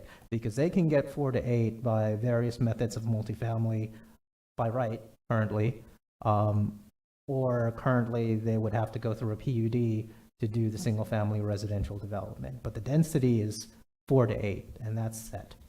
That's in the ordinance, That is currently the comprehensive plan. but that's not in this current zoning. The zoning sets the lot size, which is different from the density. Okay. Can I make a clarification on that? Because I think this is an important point. They can get to the density, just not with single-family homes. Correct. Yes. So I think it's By right, they have to, currently, to get to Correct. single-family homes, they would have to go through a PUD currently. Correct. And then again, we're just talking about, I think, again, I'm just trying to clarify what we're being told. And what we're being told is adding these things and that we cannot meet the comprehensive plan unless we make this change. But that's not true. We can meet the comprehensive plan. They just have to do it with single-family, or with multifamily residential instead of The issue is that when you draft up, by right, a zoning district that includes single-family, you expect to be able to use it. And right now, because they have to take out a lot of their acreage, that is not a lot, that, SWR zoning district for single-family, I'm going to say that it was a mistake to set minimum lot size that high and also have that type of density, because that's kind of a, when you try to apply it, it doesn't work out, which is one of those kind of like legislative oversights that you don't discover until someone comes in and actually tries to place lots and make it work with both criteria. May I one more, Chair? Sure. Thank you. So then I was going to save this for later, but that would be my question. In this case, what I'm hearing is there were errors and omissions. Why is this going through PLDRC versus going through an Errors and Omissions Commission and saying? You are the Errors and Omissions Commission for. Are we? For zoning changes. So remember, this is a legislative zoning change to, 1, change the list of uses, and 2, to change the minimum lot size in a zoning district. Okay. So that is a land development code change by statute. It requires to come before the local planning agency and the Land Development Regulation Commission. So we are following the proper path to correct in 2018 a lot size that was set too high for this for the required minimum density. Is this our only method of correcting it? No, I'd like to hear from the attorney. Is this our only method of correcting this? I don't know how many houses you can get in 5,000 square feet to meet the density. If it were multifamily, but you're saying if it was Yeah, single family, it's this specifically for single family. For Because specific, multifamily, they wouldn't have an issue. Right. Any other issue is, and this is the lawyer speaking, could potentially result in a deprivation of, the list of allowable uses under the comprehensive plan. It's really a density question. And so once you start messing with that density, you need to talk with the landowner to make sure that there's an agreement to reach an amicable resolution. So we don't want to start taking, what their maximum potential, essentially the entitlements under the comprehensive plan. So that's the only thing, is like, this is right now a solution that is kind of contemplated and that allows us to meet the intent of the comprehensive plan, which is 4 to 8 dwelling units for single family in this area. And can I ask one final question? The comprehensive plan is always being updated, correct? It's updated, every 7 years under the So like EAR? like we just did soil and Right. water, we just did. Those are yeah. typically regulatory type aspects. Because this used to be a DRI and because it's got, certain entitlements to it, this is and it's kind of focused on an activity center. The property owners, have kind of reasonable expectations of what they can develop in terms of their minimums and maximums. They may not be able to fully obtain the maximum allowed by the comprehensive plan, but that could be through other factors, wetlands, stormwater construction, roads, things like that. Those set the minimums and maximums of what you can expect to develop in this comprehensive plan area. The zoning change is the implementation of that comprehensive plan. So circling back to your question, is this the only change? No, but everything else carries a certain amount of risk associated with it. For who? For the county. Okay, thank you. Also potentially for, developer if they can't obtain what their reasonable investment-backed expectations are. I know that took a long time, Chair. I'm sorry, but it was very helpful. No, it's okay. And That's Mr. why Fowler? that's why we set this aside for a special meeting. Yes. We just also would like to clarify for you that we are talking about the single-family homes. Currently, they are allowed to come in, if they want to do multifamily, they can put between 8 and 18 units. Exactly, and I do understand, and I'm getting all of it, but I'm just weighing out our role in what we do, because there's public here and there's landowners here, and I'm weighing it all out, because again, just like anything else, I might not like that somebody could build a gas station or something, but if they have the right to build a gas station, it's not my job to say no. If it's my job to come in here and say, well, now we're adding a right or doing something, I'm just trying to get a full understanding, and I do appreciate the clarification on that, Ms. Smith, I do. Mr. Costa. I want to get clarification now, because these are the only two items that we're actually trying to approve. If we don't approve these, in the case of the gentleman who lives on Wisconsin, who says if we approve these, he could potentially have up to 6 to 8 homes behind his yard. If we don't approve those, he could potentially have 12 to 18 homes across that same stretch of land, because it would default back to the current approved, which is multifamily. Is that correct? Or you can have the same 6 to 8 if they went through a PUD process. If they went through a PUD process, okay. But this, in essence, really reduces the density behind his property, not increases the density behind his property. If you want to be strict, I'm going to say the density remains the same, because you are not changing. Single to multi is what I'm looking at. Yes. Okay. All right. Thank you. Okay. Mr. Ford. Yes. I know you have a financial interest here, but you're also a member of the community. And when I get the adjoining property owners to this property coming to me, and they're concerned about some of the issues that we've been faced with and other places where high-density development has occurred, because, a lot of people speak of the stormwater. I think it's more to do with the reuse water, because they bring the reuse to you on your consumption permits that require you to take back some of the water that you uptake from them. And so what it does is it saturates the groundwater around the surrounding areas, and they're concerned with flooding. I mean, obviously traffic, but a lot of the people I spoke with are concerned of the actual flooding in the area that when that development occurs. How do I approach them and tell them that, you know, there's not, you've got the right to do this, obviously, but how do I make them feel comfortable that us moving forward with this will not have a big impact on their livelihoods or their lifestyle and where they have. I mean, you know some of these same people. Sure. And my question to you is how do we explain that, and how do we keep that from happening to them as happened in other places that have already been developed? Well, I think as far as the stormwater goes, I think there's maybe something of a myth, urban legend, at least theoretically, that it's the new development that's causing this. My understanding, and I'm not an engineer, Right. but my understanding is that the new development is actually handles, for the most part, stormwater in a much more efficient fashion than in the past, if not completely. I mean, you're going to have mistakes from time to time, and you're going to have areas where, you know, unintended consequences occur. I recognize that. But I think I don't think your job here is to address that. I think that's more the land development side, the engineers, the people who actually understand all these equations. I'm not one of them, so I can't tell you what to say, how to address those things. As the transportation traffic issues, I look at this as a no-brainer. Where else would you put this type of use other than right on a major road that's connecting to an interstate highway? I mean, you're looking at a global issue or a countywide issue versus a particular neighbor. Yes, it's going to affect that guy it's now going to take him 7 minutes to get to the movie theater instead of 5 minutes.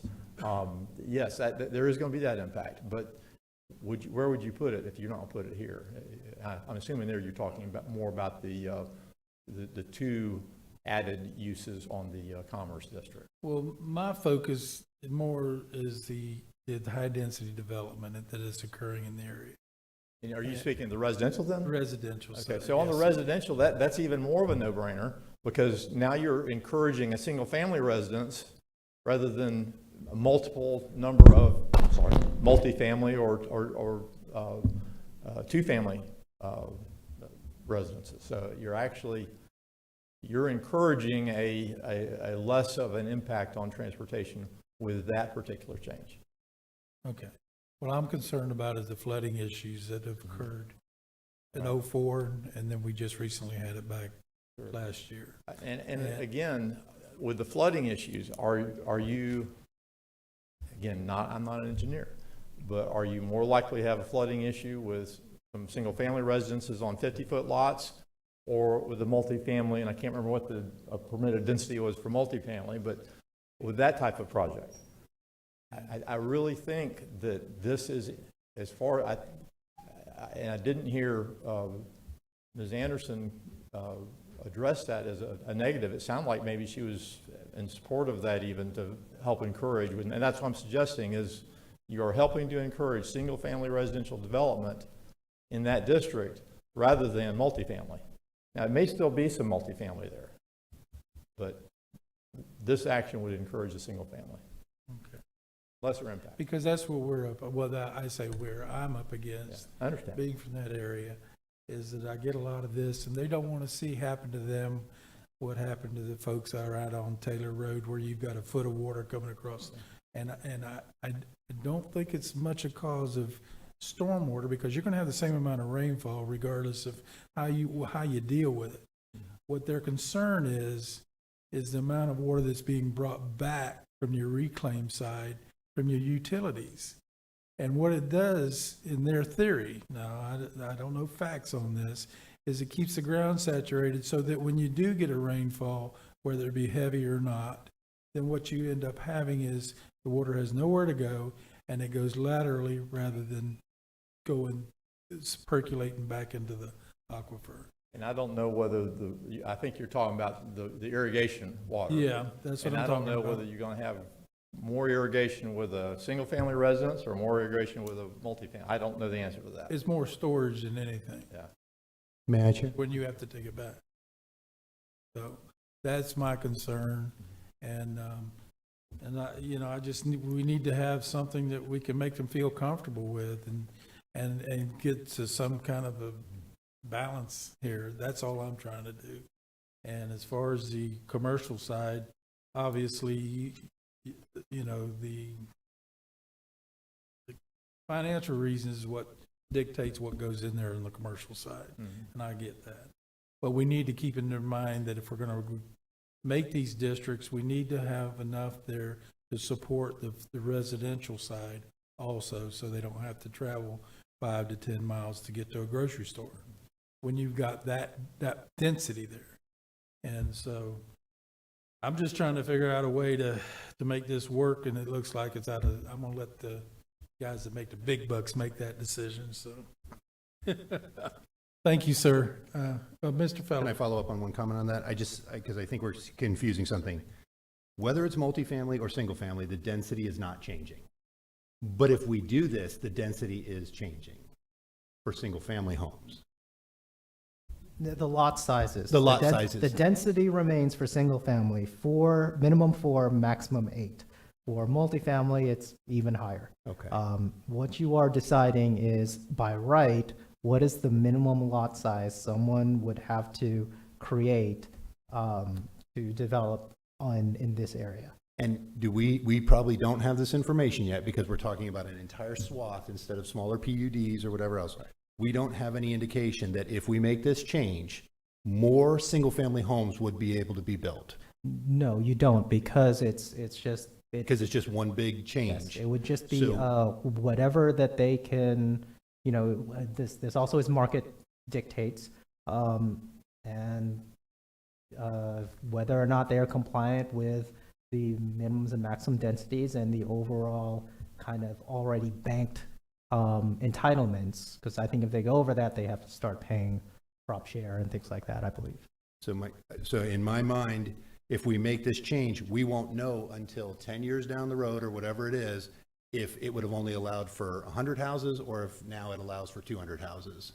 Or we have that answer. And again, I'm trying to really get to the I think the answer is you won't know until someone comes in to try to develop. We already know what happened when Pulte tried to develop a single-family residential block. They ran into issues when to meet the requirements of the Land Development Code, they could not get the required minimum density for their single-family product. So, and again, and I'm kind of cat out of the bag on some of this stuff and some of the things I'm saying. And Mr. Ford said, our job is not to address all the complexities that go into it, but we're addressing them in this 640 acres.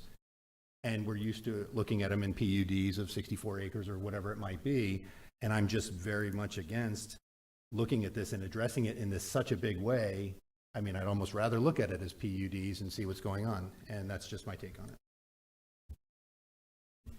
Okay, any other questions for the speaker? Okay, thank you, Mr. Ford. Mr. Watts. I'm back.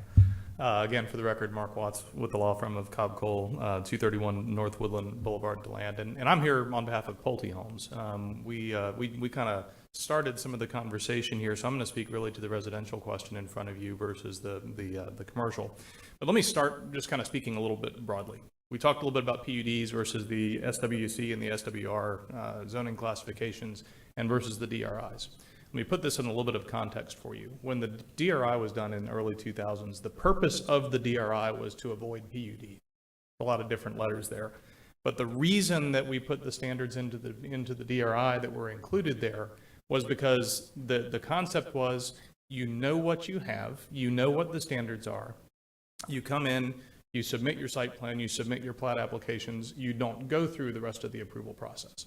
That decision was carried forward in the SWR and the SWC zoning classifications when those were created. Those same standards that were there were picked up. and put into the zoning classification when those were adopted.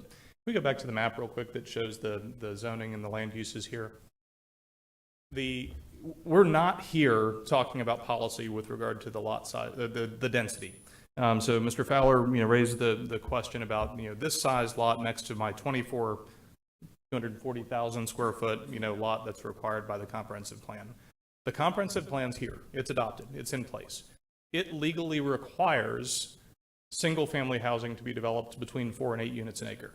I can't come in with a plan that is at 3.5 units an acre because it's illegal. It doesn't meet the comprehensive plan.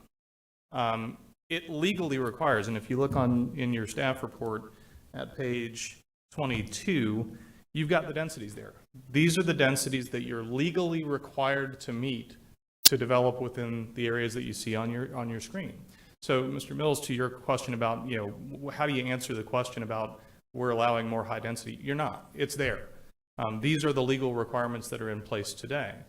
If you look at the SWR area that is on the map in front of you, right now, and I think Alex raised this point, I can come in and file a site plan to build apartments at a minimum of 8 units an acre. I'm legally required to meet that minimum of 8 units an acre and up to 18 units an acre in that area.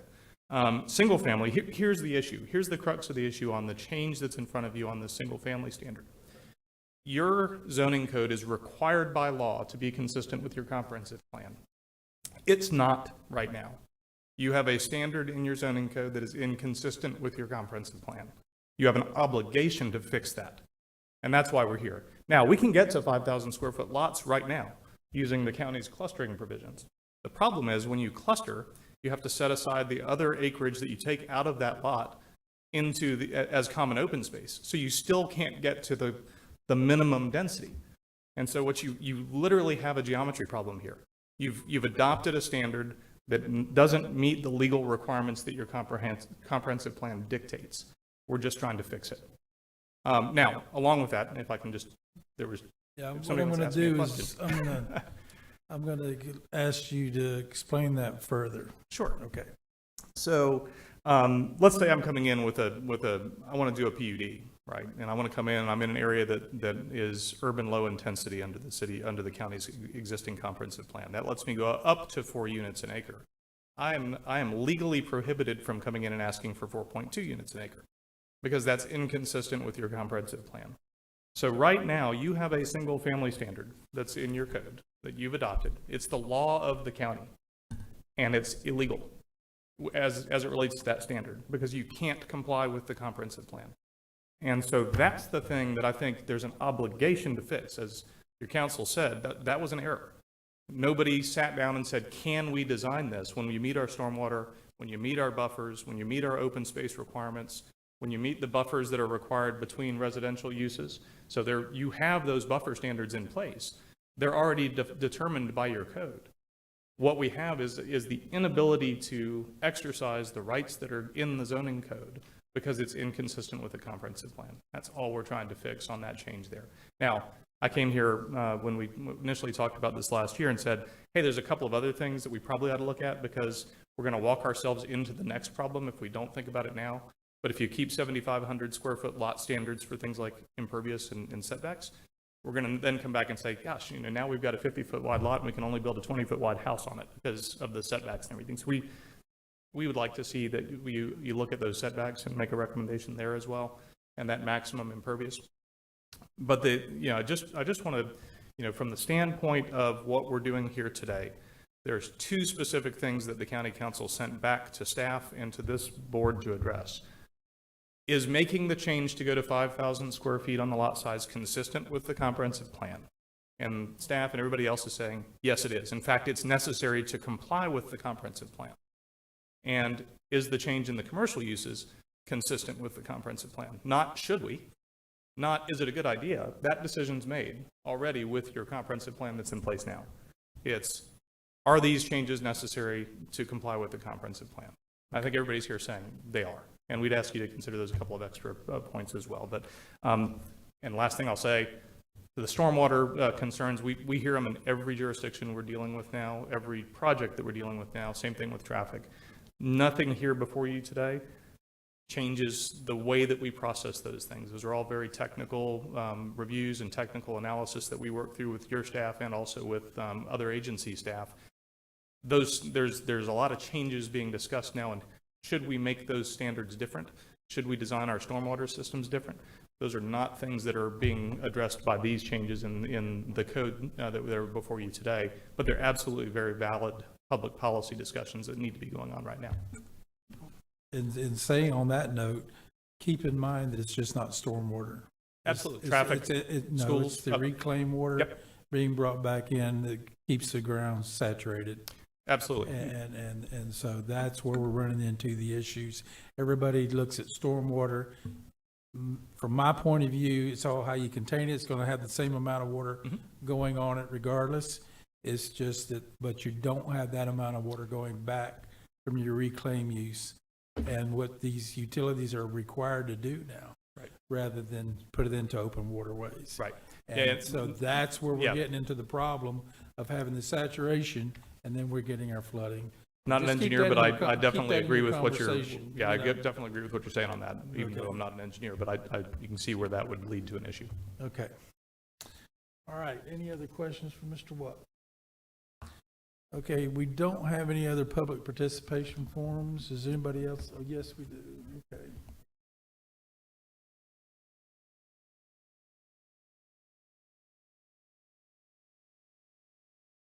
Mr. Lowe?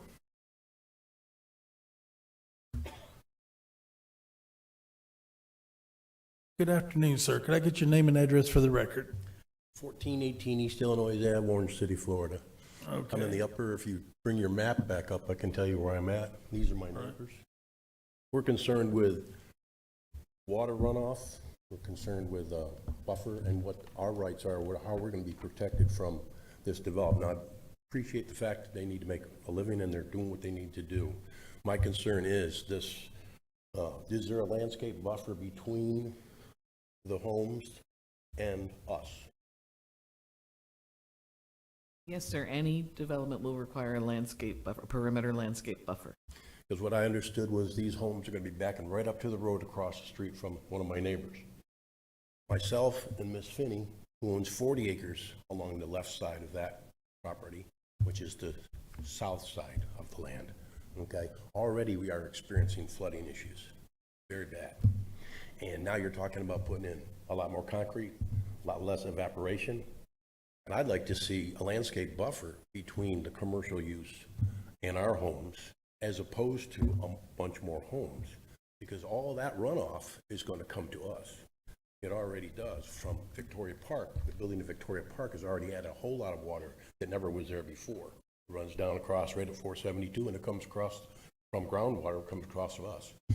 My road is flooded right now. Both my barns are flooded. And I don't see this as going to be adding to I see this as adding to that issue.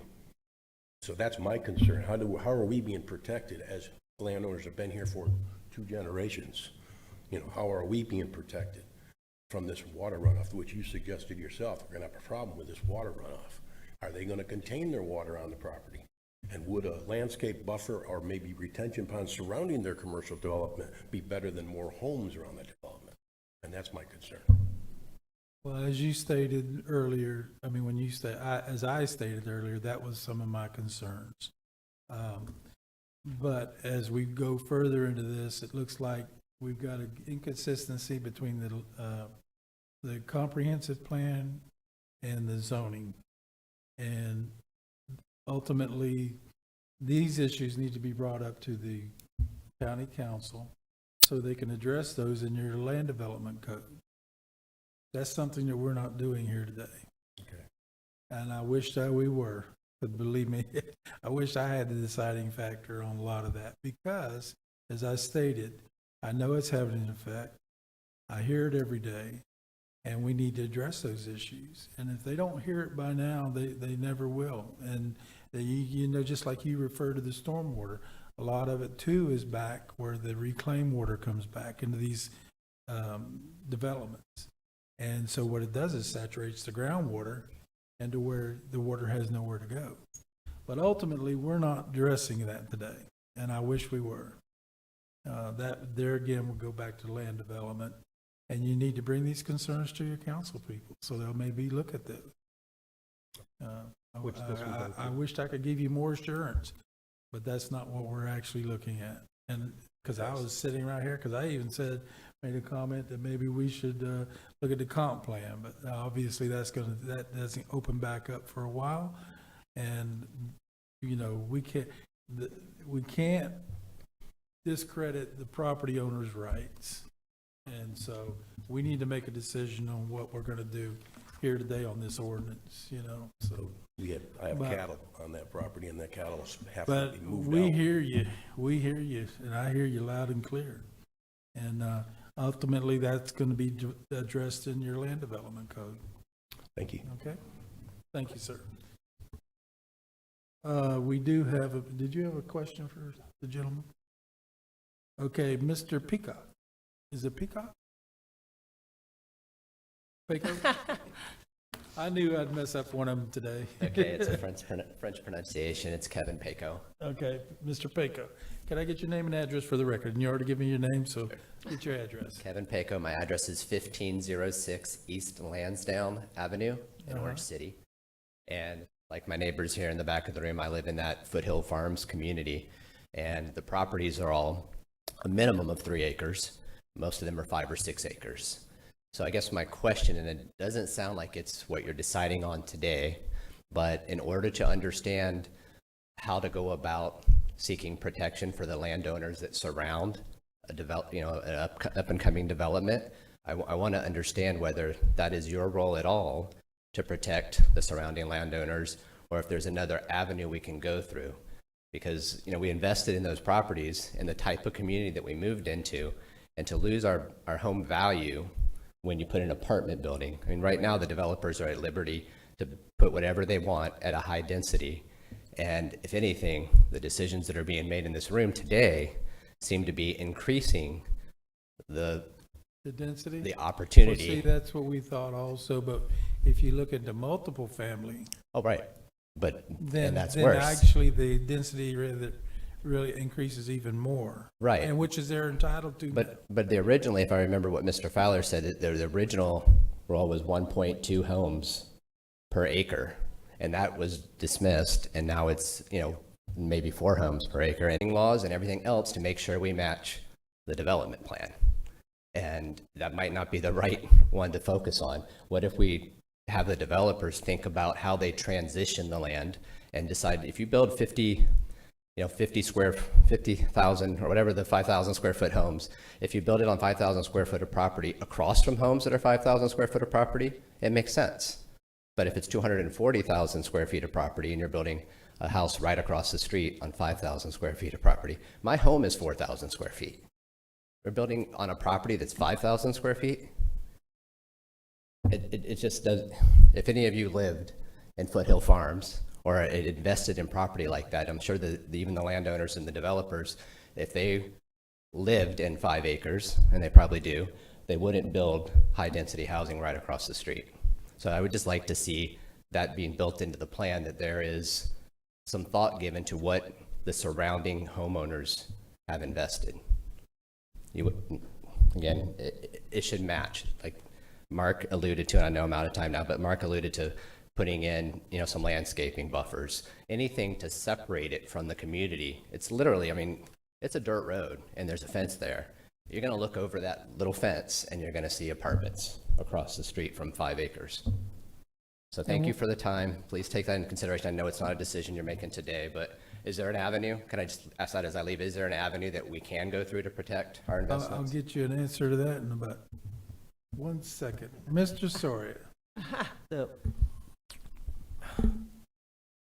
I mean, the whole point is what can they do by right? So by right, they have to meet the minimum density, which is right now 4 dwelling units per acre for single family, or was it 6 or was it 8? I can't remember. 8 dwelling units per acre for multifamily. So if in order to develop within that, you know, that community area of the SWAC, those are the minimum requirements that's set about by law that you need to comply with. I think we're talking about protecting the rights of the surrounding landowners, that's though, what- not asking the developers what their right is and how dense they can build it if they want to. That's all based on the comprehensive development plan. Right. What this gentleman like to see is some kind of transition between this high-density development and what we would consider rural development. Because if it is 5-acre tracts and that nature. And right now, the way it seems is that we're putting, one against the other without any kind of types of transition, and ultimately affects their property value. So the issue is that this SWR area, or was it SWR. SWR, which is the community, is the transition area. It is a transition area from the actual high-density commerce. And, if you look at the density provision in that commerce area, that's really high. This is the transitional area to separate that commercial core from the kind of more surrounding suburban, urban areas. So that's kind of the way that the comprehensive plan sets out. Well, and then the comprehensive plan needs to be looked at, because if you're transitioning from 4 to 8 units per acre against a piece of property that is zoned for 5 acres, that's not much of a transition. Not a trend. So the comp plan itself needs to be looked at. Amen. Case. And I'm not saying in this case, but for future references, we need to make sure we don't be doing this. This is, the comp plan itself needs to be looked at, if that's the case. 100%. Because it's just not coexistent. Other than And it's not from a point of who owns who or owns what or what they're even going to do with it.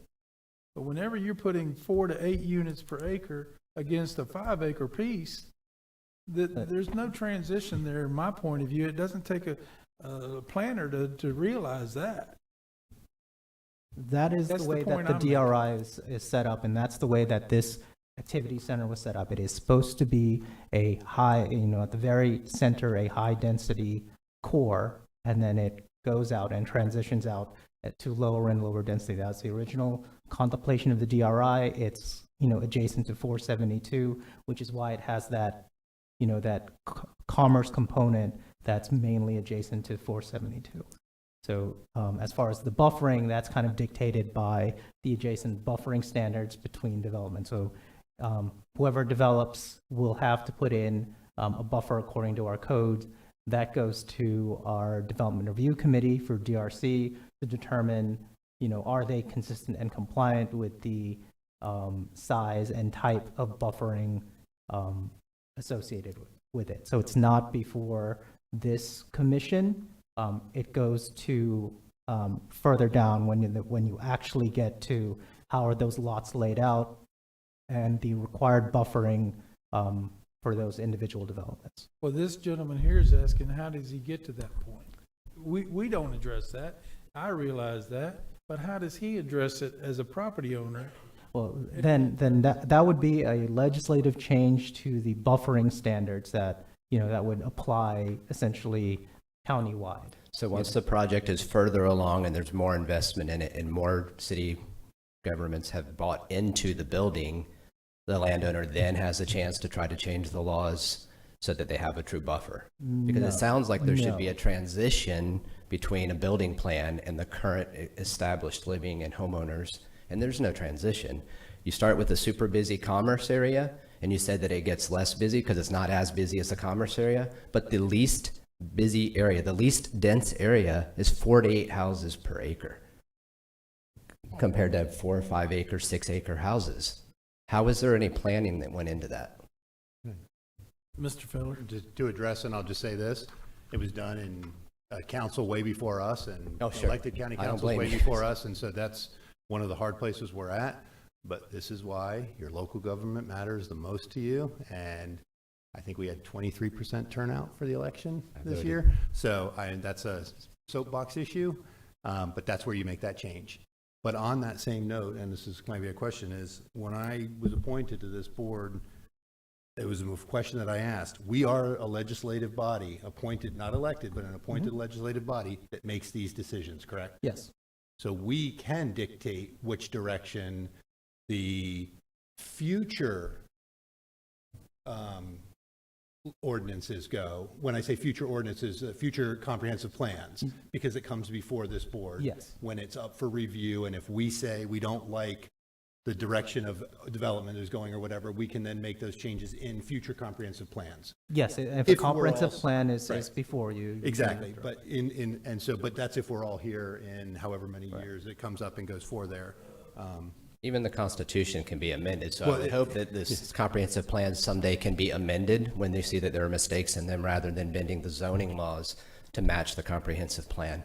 But I appreciate the time that you guys have invested in listening. Clearly, it's not a forum to solve our problem, nor to provide a way for me to solve it, because going to the voting box in 3 years or 2 years is not going to solve my problem. There are going to be, high-density houses across the street from what was a really wealthy established neighborhood. And can I introduce, your land is the transitional land, I hate to tell you.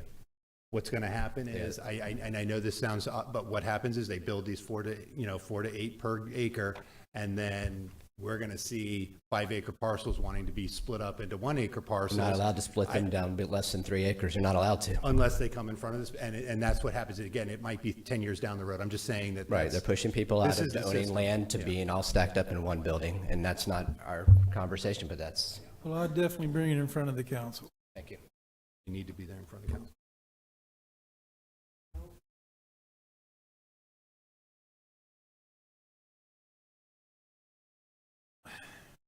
It's if one of the commissioners would like to call you back up to ask you a question. Please. I mean, I think everybody, that's why we're here, to give everybody a fair shake. I would agree. To say what they want to say, that's why we're here.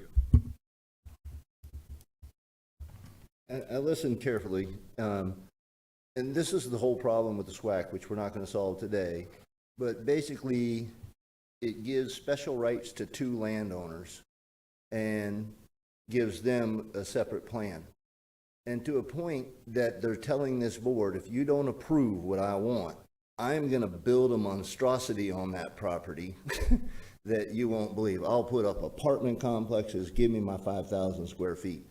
And I think when staff answered saying he can do that, I think in the zoning to the building itself he can, but as part of the comprehensive plan overall, it does have a requirement for single-family housing. It does have percentages laid out for how much is to be single-family, how much is to be multifamily. So I don't believe staff was correct when they're saying he can just eliminate all the single-family homes and just put up multifamily homes everywhere. I think that's something that should be clarified with staff.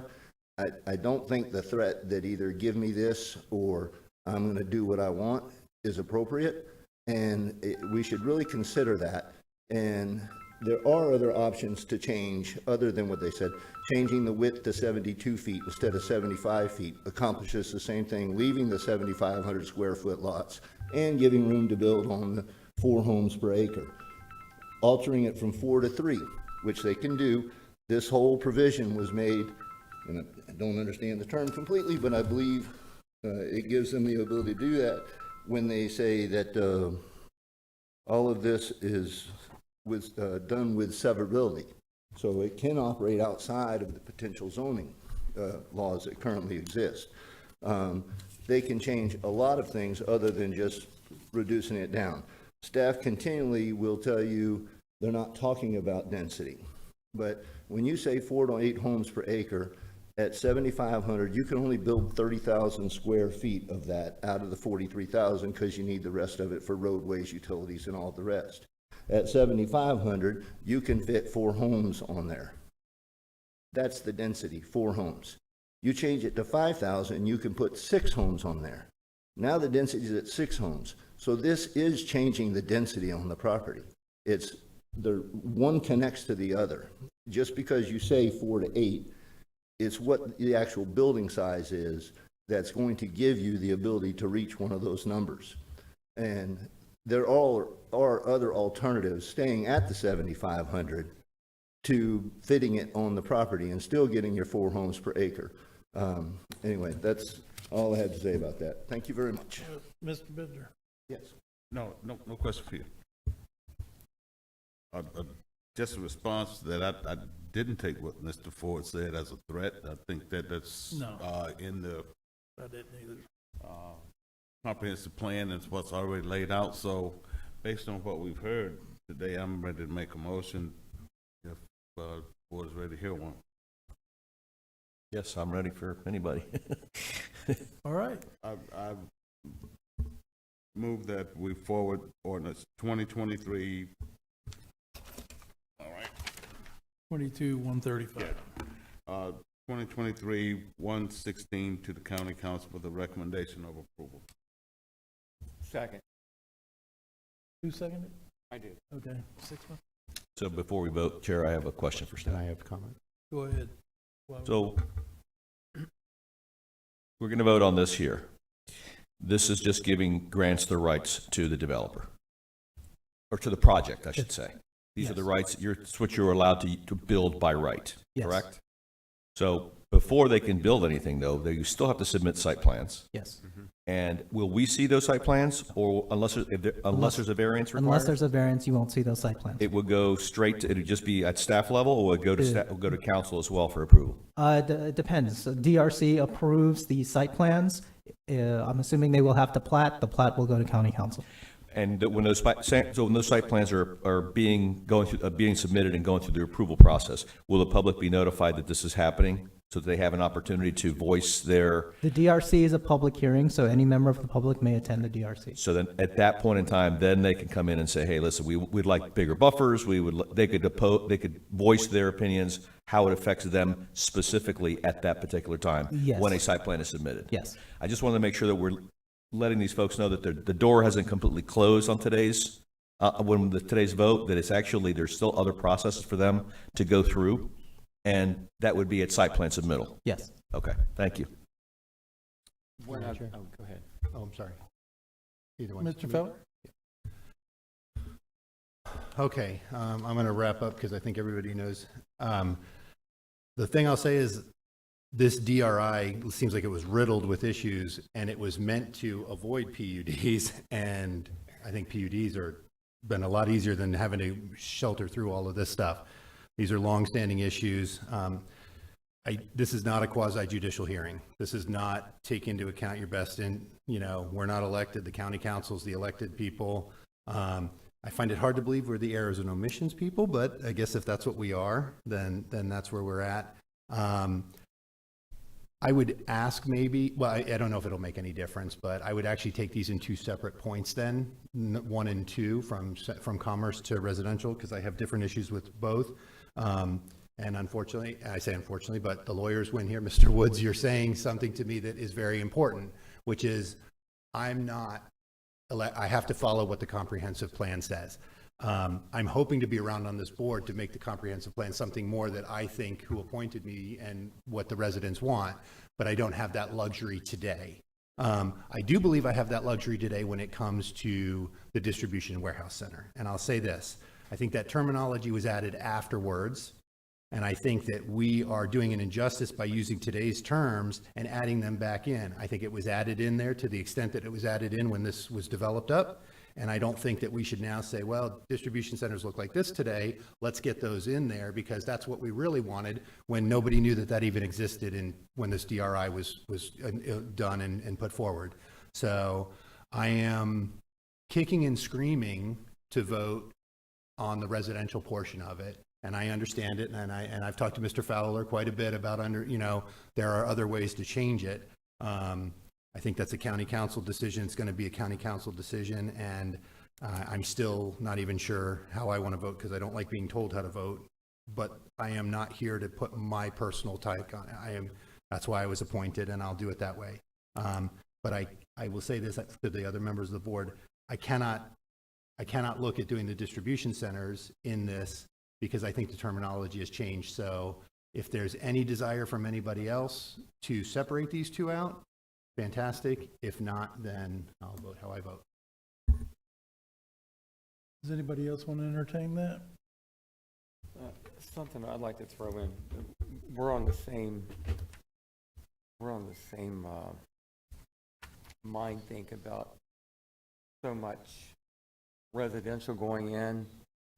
I mean, it does bother me, but I'm glad to see these aren't 40-foot lots like a lot of them are putting in. But when this originally hit our board back in early 2000s, 2005, 2006, something like that, it was presented the Southwest Activity Center, you know, and it was in conjunction with all the surrounding cities in the county together. It was presented to us as Heathrow. You know, they want to do something just like Heathrow has, you know, the residential, which is the Heathrow development, you know, nice development.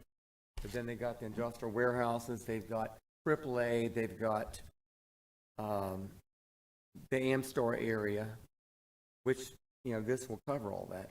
But then unfortunately it does go from 2.5 to 5 acres when you hit Morgan Woods Road. There are some big parts.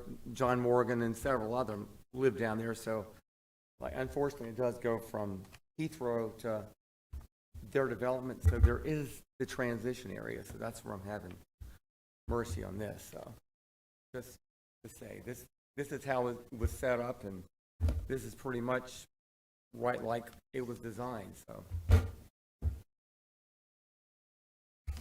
Okay. Any other discussion on the motion? Would you like a roll call on the motion? Sure. Well, the motion is to forward ordinance 2023-116 to the county council with recommendation of approval. Mr. Chair, as a clarification, it's ordinance 2023-16, 16. Not 116, it's 16. Vote 16. Okay, in your staff recommendation, I was reading off of that, so don't blame me. It's on there as well. You can blame me. 116. It's supposed to be 16. 23 is -116.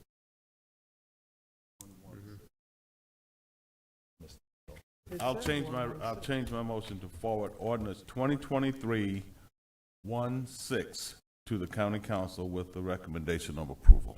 Okay, so our packet's wrong. Got it. Yep. Okay, the motion is to forward ordinance 2023-16 to the county council with a recommendation of approval from Mr. Bender and a second from Mr. Sixman. Okay. Any discussion on the motion other than what we already have discussed? Okay. We're going to do this by roll call.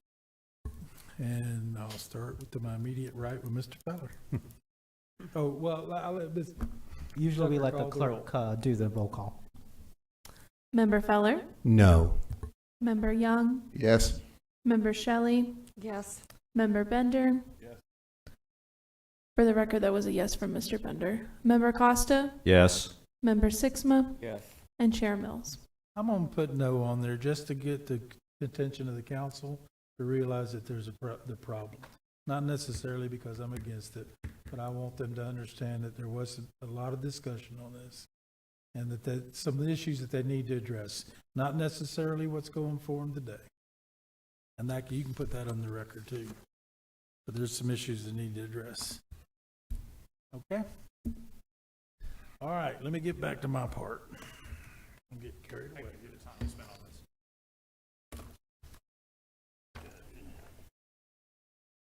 All right, that takes care of the public items. Is there any staff items?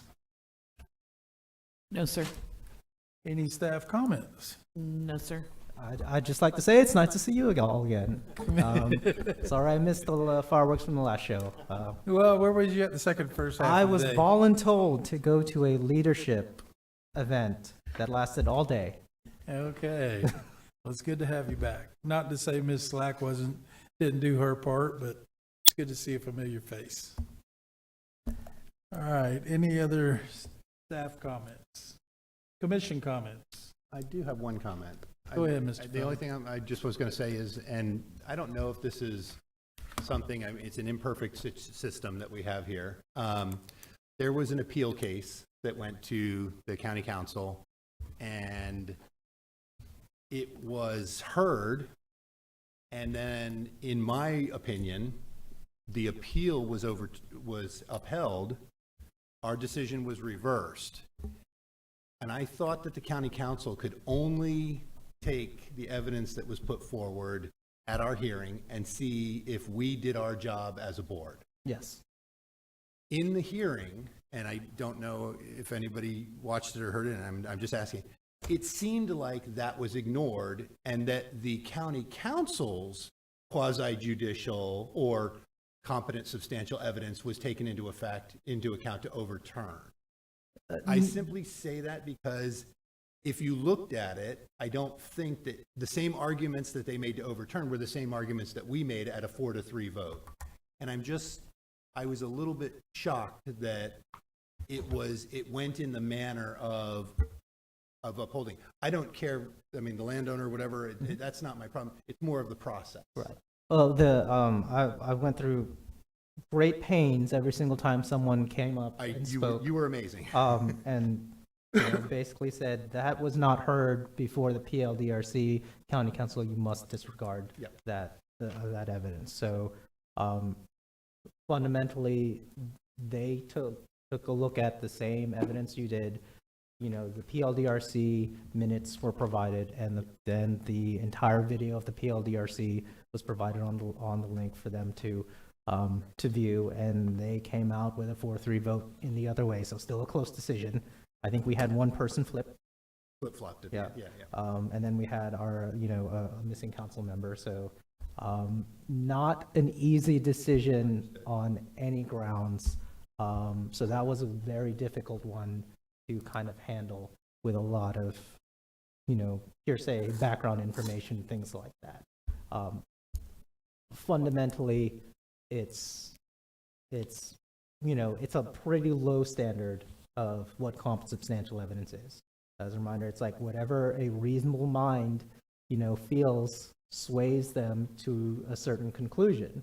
And we all like to think we're reasonable people.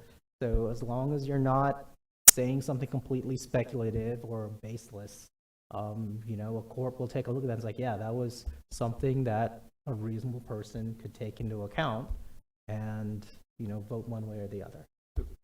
I guess my question to you would be do they have to allow public participation? Because that kind of reopened it up versus the county council saying Mr. Sixman's comments were off base or without bearing or without competent substantial evidence versus a person coming out. Again, I don't mean to beat it, but Usually in quasi-judicial procedures, the participants don't have the same rights as a party.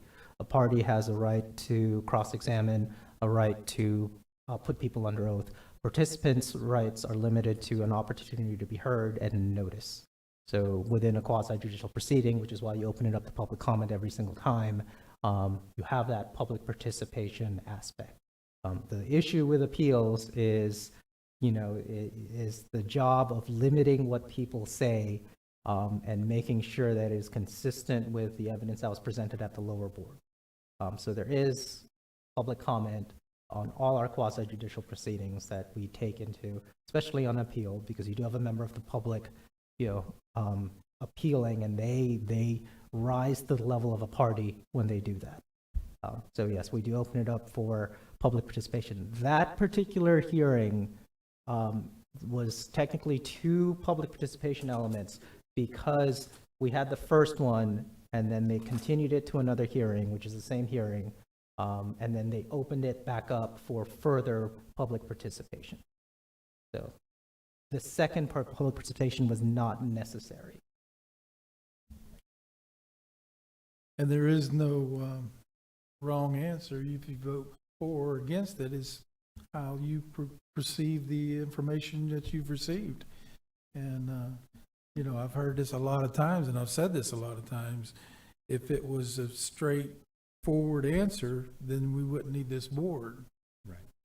We go a lot into the gray areas. Right. And so we have to make a decision based on what we hear and what we think. You might think one person is telling you the truth, and I might think they're not telling the truth. And it's our perception of how is presented to us. So there is no wrong answer. And I don't get upset with anyone when they vote for or against anything because it's how they perceive it. And for me, it wasn't so much that they had a different viewpoint on it. I didn't mind that. I just didn't know that they were allowed to do, I thought that they had to say, did each member of this board do their job that day? Yes or no? Not, should this a homeowner be allowed to do what they want to do? That's the only thing that I was concerned about, was it was reheard. It was a rehearing. That was not brought up too. Exactly. And I will say, one of the council members said, I wouldn't have voted for this if I were on the PLDRC, but I'm not, and now I have to vote. And that was my attempt at reiterating, this is what you are looking at.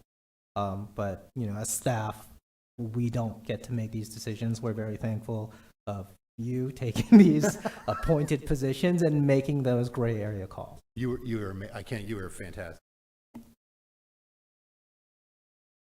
Okay, and we all are human. Okay, any other staff comment? I mean, commission I'm comment? just thankful we all got parking spots. Okay. One other thing I'd like to say is you got reappointments coming up. If you haven't spoken with or your representative, now's the time. When do they make their March, late March. I think it's the second meeting in March, which appointments? is, yes, Second meeting in March? evening meeting. So the council meetings start on the second meetings, 4 p.m. on Tuesdays in this chamber. Yeah. There's nothing that prohibits, We're not going there. Okay. No, we're not going to be here. there's nothing that prohibits each member of this commission from contacting their appointed council person. Okay. All right. So is there any press and citizen comments? I don't see anybody here. This meeting's adjourned.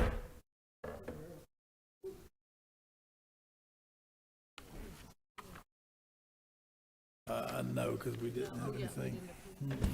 See ya. See ya.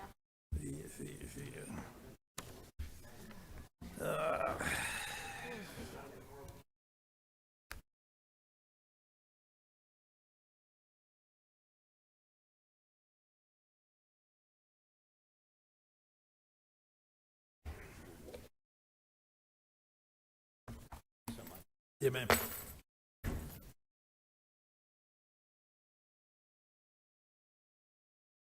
Well,